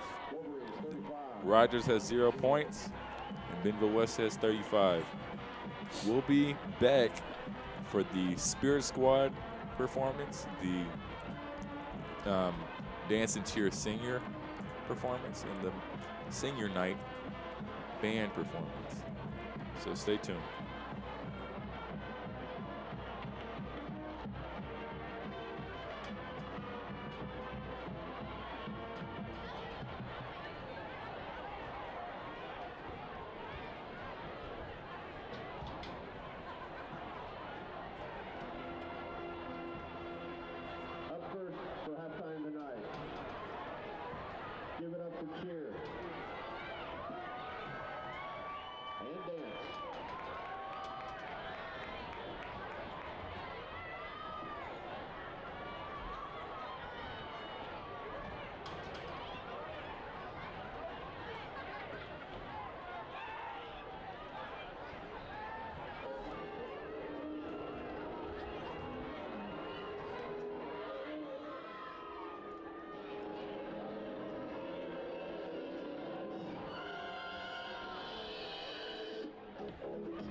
Major, Eric Aguilar, son of Pablo and Guillermina Aguilar. Trumpet player, Milo Barnes, son of Jeremy and Cherie Barnes. Color guard member, Taya Bowers, granddaughter of Kevin and Brenda McFarland. Tuba player, Logan Breeley, son of Lisa Breeley. Percussionist, Turner Brown, son of Rick and Lola Brown. Color guard member, Erica Burtz, daughter of Vera Burtz. Color guard captain, Sarah Sitchie, daughter of Bill and Christine Sitchie. Percussionist, Justin Clark, son of Brian and Christina Clark. Trumpet player, Ethan Davis, son of Jack and Trina Davis. Color guard captain, Adriana Dunaway, daughter of Noella Dunaway. Tenor saxophonist, Aiden Dunn, son of Darby Dunn and Tamara Long. Trombonist, Anna Kate Gergen, daughter of Mike and Beth Gergen. Trumpet player, Connor Ide, son of Greg and Lauren Ide. Color guard member, Erica Herrera, daughter of America and Reina Herrera. Clarinetist, Tim Hicks, son of Stephen and Lori Hicks. Flute player, Jennifer Ortiz, daughter of Hector and Araceli Ortiz. Color guard member, Lauren Patrick, daughter of Steve and Amy Patrick. Flute player, Jacqueline Perez, granddaughter of Rodolfo and Carmen Perez. Flute player, Abigail Peterman, daughter of Michael and Paula Peterman. Percussionist, Serena Twine, daughter of Tom Singh and Lydia Kwan. Alto saxophonist, Alexis Ramirez, son of Claudia Ramirez. Trumpet player, Christopher Rivera, son of Carlos Rivera. Color guard captain, Kimberly Reeves, daughter of Saul and Maria Ruiz. Flute player, Gage Russell, grandson of Michael Hernandez. Trombonist, Dylan Schraub, son of Nick and Michelle DePew. Tuba player, John Wells, son of John and Jennifer Wells. Trombonist, Austin Wood, son of Paul and Lorena Wood. And flute player, Eileen Zepeda, daughter of Andres and Beatrice Zepeda. Thank you, seniors, for all of your hard work and dedication over the years. We are so proud of you and wish you the best in your future endeavors.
the First United Methodist Church of Rogers for feeding the band tonight.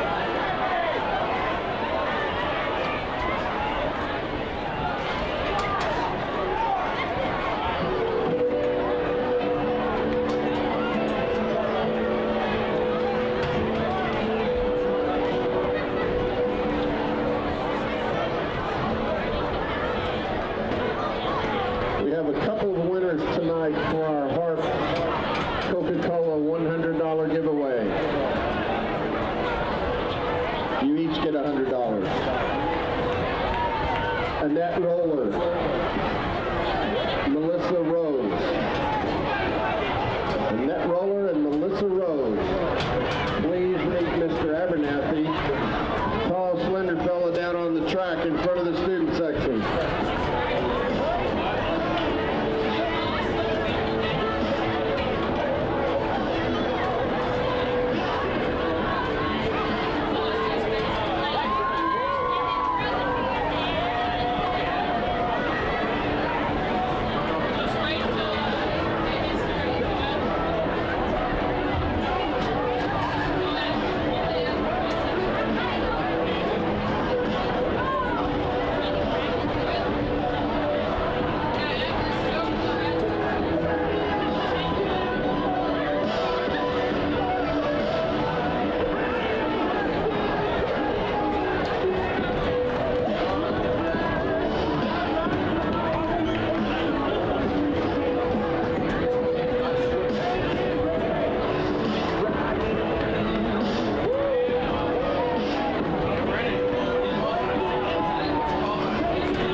Tomorrow morning, RHS Project Graduation is hosting a pancake breakfast and silent auction at Longhorn Steakhouse from 8 to 10 a.m. Tickets are $5. You get pancakes, sausage, and a drink. Purchase tickets tonight at the Mountie Market located next to the concession stand, or show up tomorrow morning to support a safe and fun event for our seniors. Also, the Mountie Market located next to the concession stand here on the home side, having their year-end sale on all shirts and sweatshirts. Come check it out.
kickoff is high and fly. The second half is underway. This is going to be a fast half. The rule commonly known as the mercy rule, where they run the clock, will be in effect. So, and I guess there's only a few times you actually stop the clock. I guess the kickoff is one, but normally the ball will stop every time you pass the ball, whether it's completed or whether it's out of bounds, and that won't happen tonight. So, unfortunately for the Mounties, this is the second game in a row under the rule. So.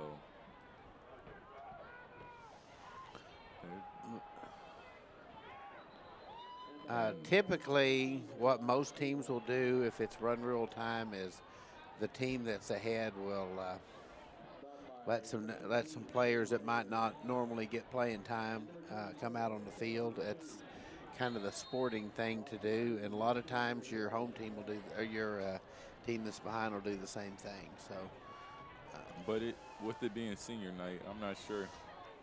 You know, most coaches just want to play the seniors the whole game. And we'll be interested to see what the Mounties do here.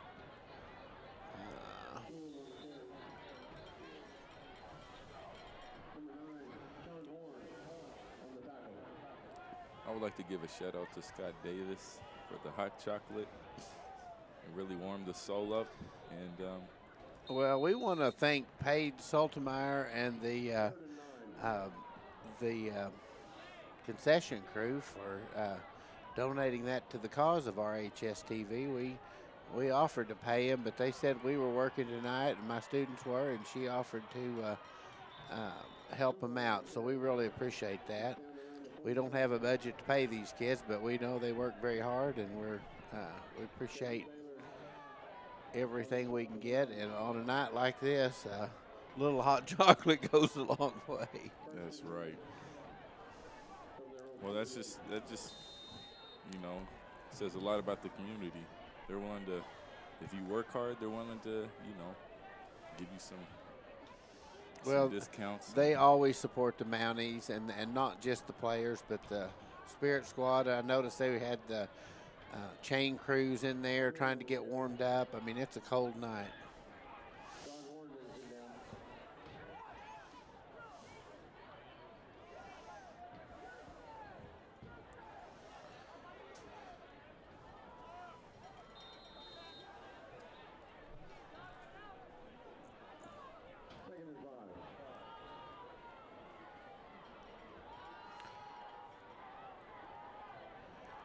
The Wolverines are on the move again.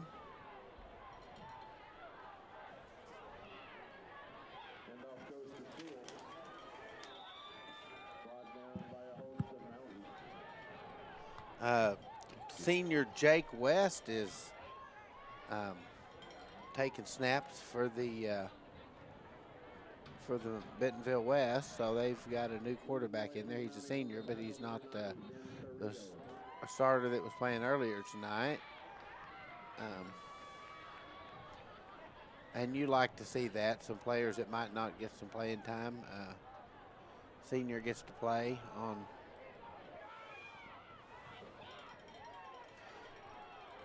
Yeah, the Mounties are still playing hard, as you can see.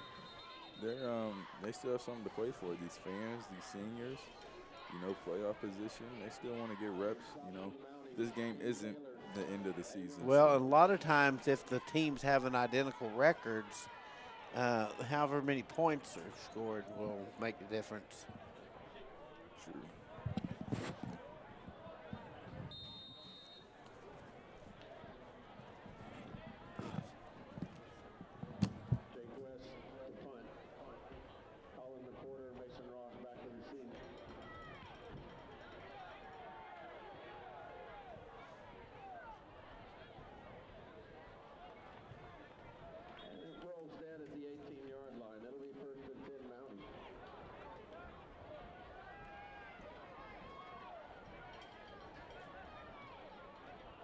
Dialogue.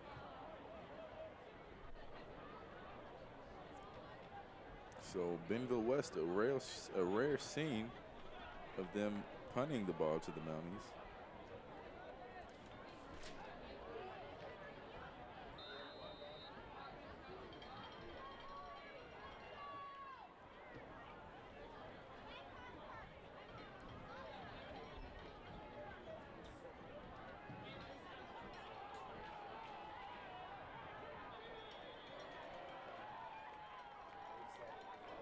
Pass intended for Garrett Dane. Ball's incomplete.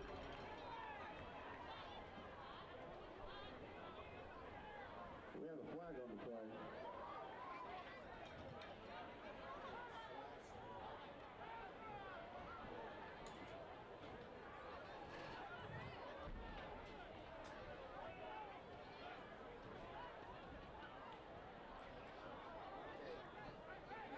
Penalty pass interference against West.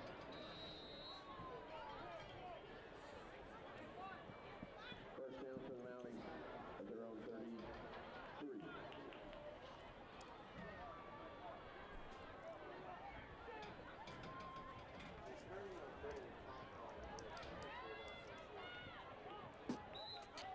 Foul in the quarter.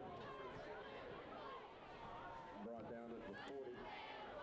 By number 14, Nick Whitlatch. And number 27, Brandon Hughes.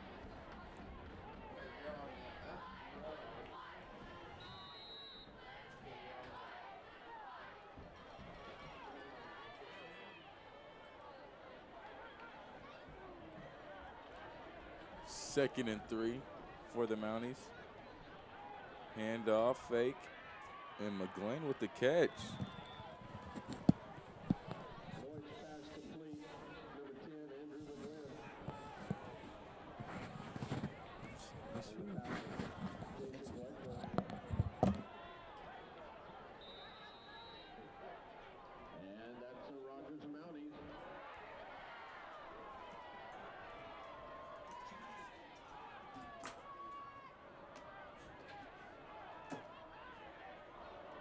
Huh?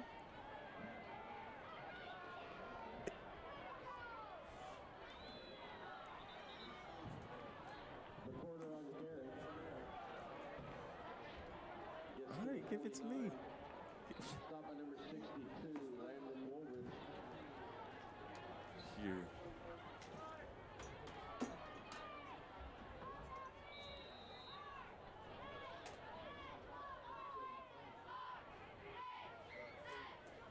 Good thing we have 2 other ones.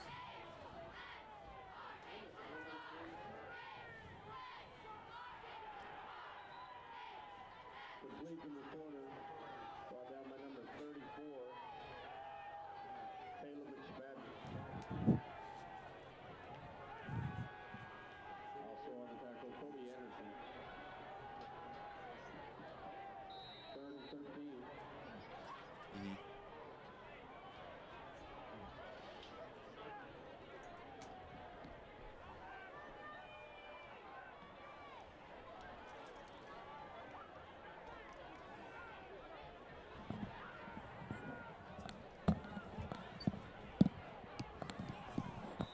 Pass incomplete. Intended from a quarter. Ball's incomplete. Intended for foul in the quarter. For West. All right, we're down to 3 minutes left in the half. This mercy rule that really ticks that time off the clock. It just goes by fast.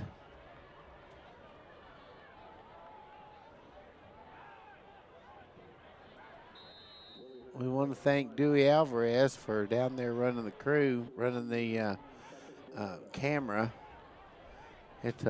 And he's down there with the professional crews, doing a great job tonight.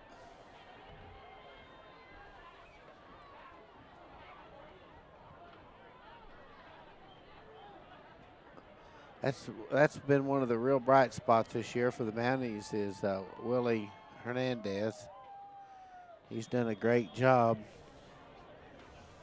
kicking. He's had a little trouble tonight.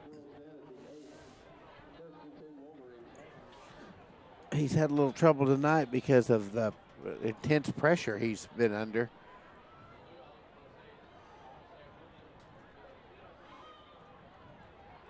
And to some degree, Hunter Lloyd has had the same problem trying to throw the ball. He's got a rocket of an arm, but that West defense hadn't left him a lot to work with tonight. Fans starting to leave.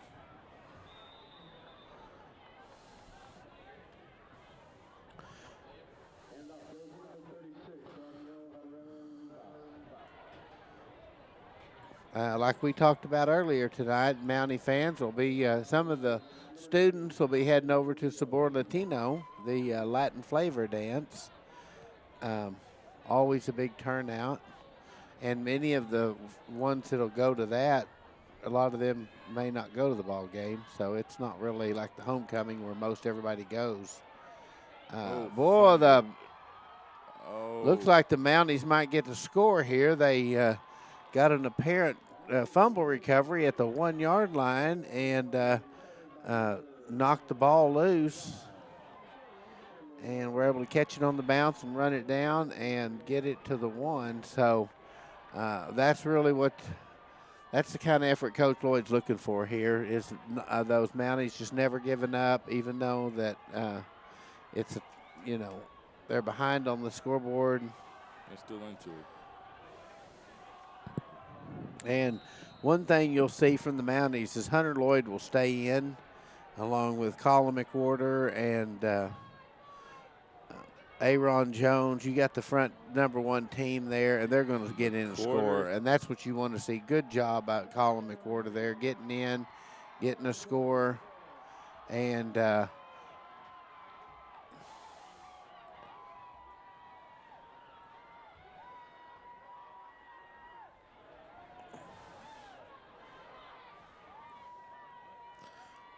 great job by the Mounties. Hey, Monte, I'm going to take a quick break here while I do some work on help our camera crew. If you'll keep the feed going, I appreciate the fans watching tonight. We got almost the end of the third quarter. We're going to do a little substitution ourselves on our camera crew, and appreciate you watching. So 17 seconds remain, and Mounties get their first touchdown to add 6, and then, of course, the extra point was good by Willie Hernandez. So 7-35 is the score right now.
So the clock will stop temporarily. 13 seconds.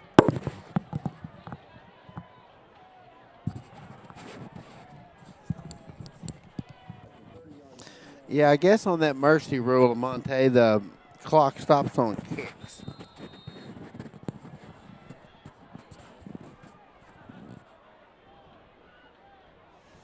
We'll be sending Dewey Alvarez will be coming back up into the control room here, and he can give us a report from the field. And that brings us to the to the end of the third and the start of the fourth. All right, let me get this score updated here, and we'll put this back up.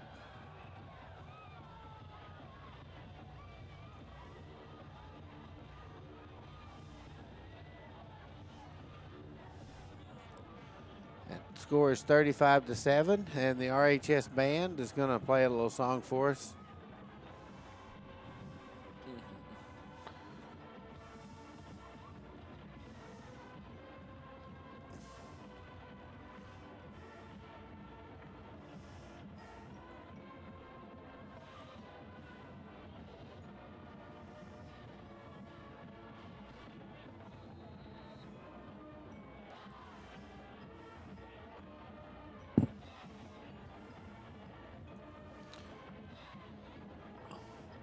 Quarterback fumbles again, and the Mounties get the ball.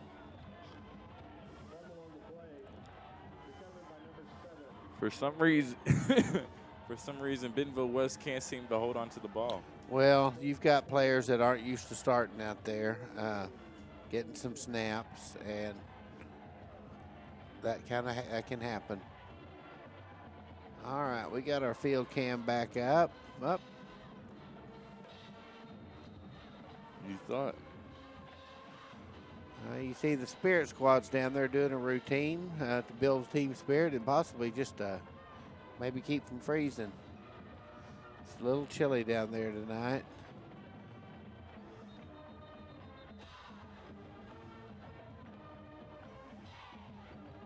There's our field shot from Dewey. Here's our shot from control room and the studio, and here's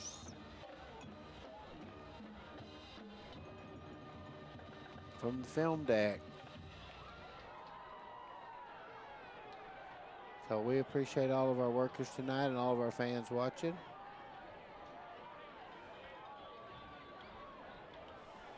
See if they can capitalize on the fumble. We're going to call him down before the fumble there, which is a good break. He is.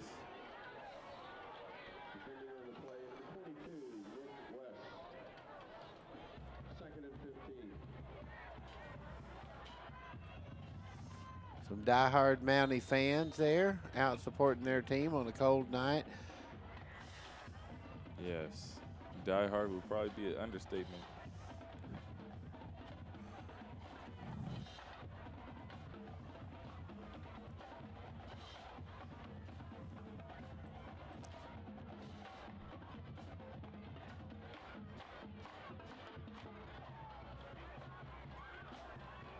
Hunter Lloyd with the cannon. Lloyd with the, it looked like he might have had it, but they won't call interference on that because the defender had position, and Hunter couldn't get. Who was the receiver there? Hawkins. Yes. Hawkins couldn't get back because the ball was a little bit underthrown, and so he couldn't get back to catch it. But the defender couldn't catch it either. So nice try. I think we can expect Lloyd to make 2 more tries here. I can't imagine at this point they would kick.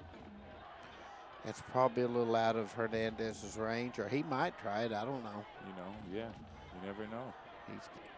You got to keep that. Lloyd throws it wide nice. open, Colin McWhorter, and he gets it. Flag on the play. And a flag on the play. I don't know.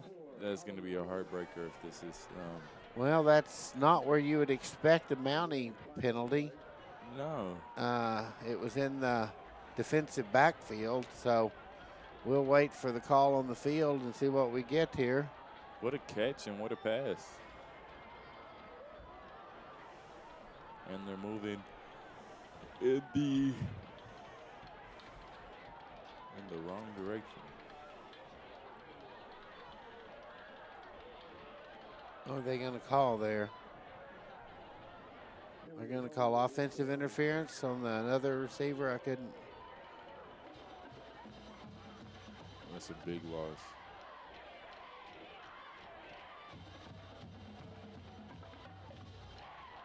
I didn't. What's the call he's making here? Offensive Interference, is that right? Right.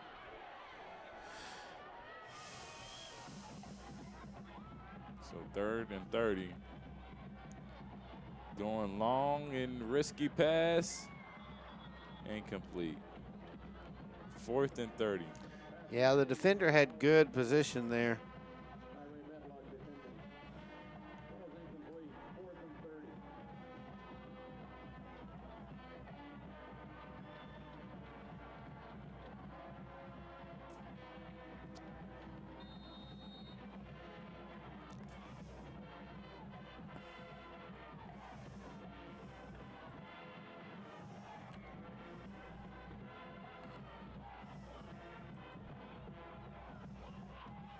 Coach is over there giving instructions. It's a tough night on the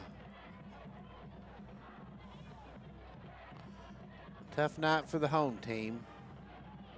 Next week, we talked about this earlier, Monte. Next week is really the big game for the Mounties.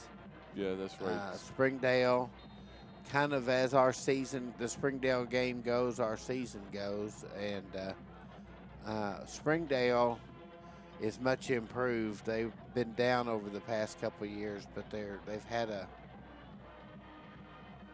Hernandez kind of runs and kicks it and gets a good bounce down to about the 7-yard line. He's been struggling tonight with finding a clear place to kick, so he decided to get that ball and just run over where he could get him a spot. And as a state champion soccer player, Willie Hernandez is used to kicking the ball on the run. Yeah, that's right. He can kick it. He can, he found his specialty or what he's good at on the football field. We had a chance to interview him earlier this year, and he's the kind of guy that when you talk to him, all you can say is a fine young man. I'm sure he's a pleasure to coach. I haven't had him in the classroom, but I'm sure he's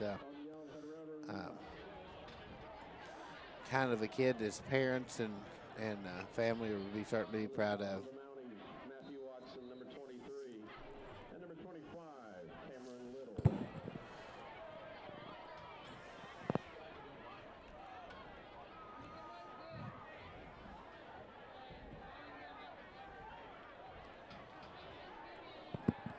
All right, we're wrapping it down here. We got less than 5 minutes to play in the game.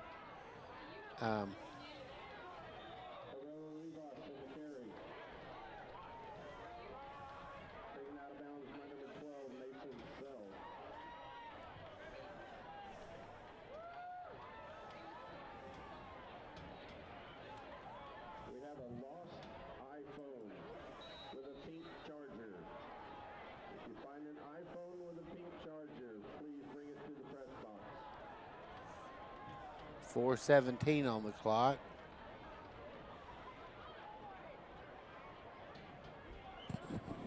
The Bentonville is sticking with their senior quarterback, Jake West. The starter was Will Jarrett, junior quarterback, but Jake has played the whole second half.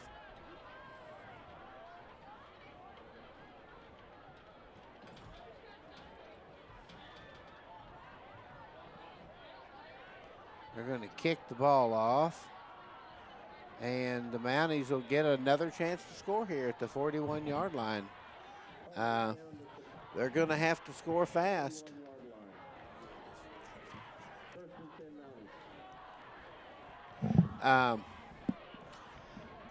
Normally 3 minutes would be a lot of time to score, but right now with that clock running, it seems like a second. It won't take long, so you can't just pass it and not worry about the clock. So at this point, the question is, can the Mounties score before the clock runs out? And you know Hunter Lloyd and his dad, head coach Mike Lloyd, are thinking score. And Travis Williamson, a senior wide receiver for the Mounties, took a tough hit out there.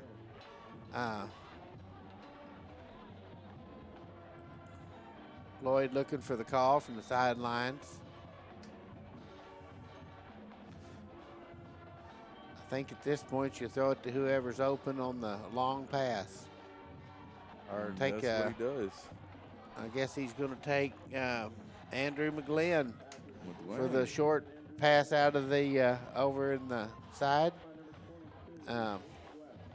And he's going to move the chains, won't stop the clock. So at this point, if you notice, the Mounties are just trying to hustle up there and line it up, because in a minute and 55 seconds, the game is over. And so Big Aaron Jones gets him down to about the 25, and you have to wonder if they'll try to call a timeout or something here. Does the timeout stop the clock in the mercy rule game? Yeah, yes, it does. But, you know, it kind of seems pointless at this point of the game. Aaron Jones does not think anything is pointless at this point in the game. He's a tough competitor. Yes, he plays to the end of the game. Let's give me a close look at Aaron down there. He's a tough kid. His whole family was out tonight to give him support on senior night. He's been a real bright point for the Mounties this year. Hunter Lloyd tosses the ball to a wide open Travis Williamson. And, boy, that's just a race to the clock now, Monte, with 41 seconds and ticking. Normally, like I said, this would be plenty of time to score, but it's maybe one play left, and it looks like the clock should stop on that penalty. The Mounties were able to draw Bentonville offside, so that may be the break they needed there, because if they don't score on that play, the game's over. That's right.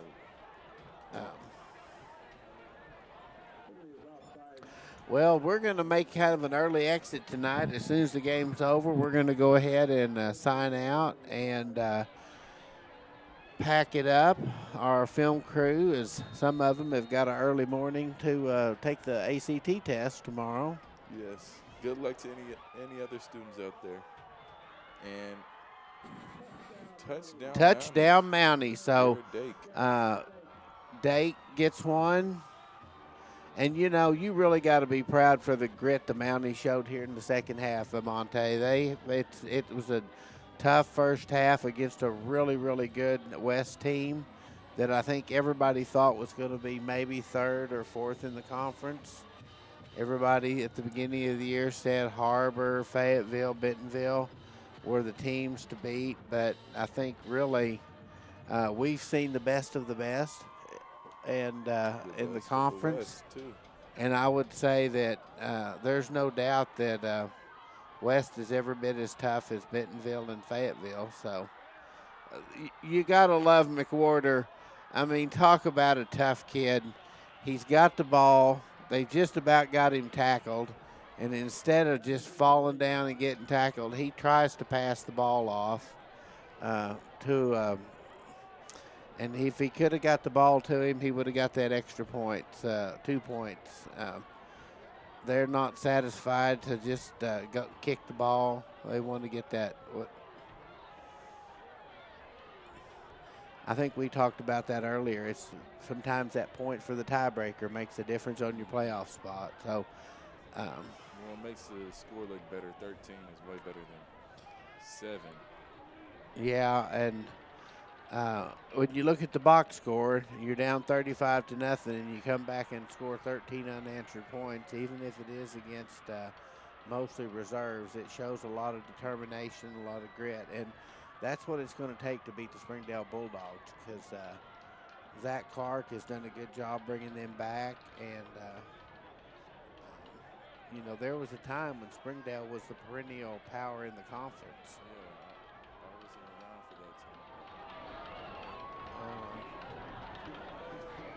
I'm showing my age.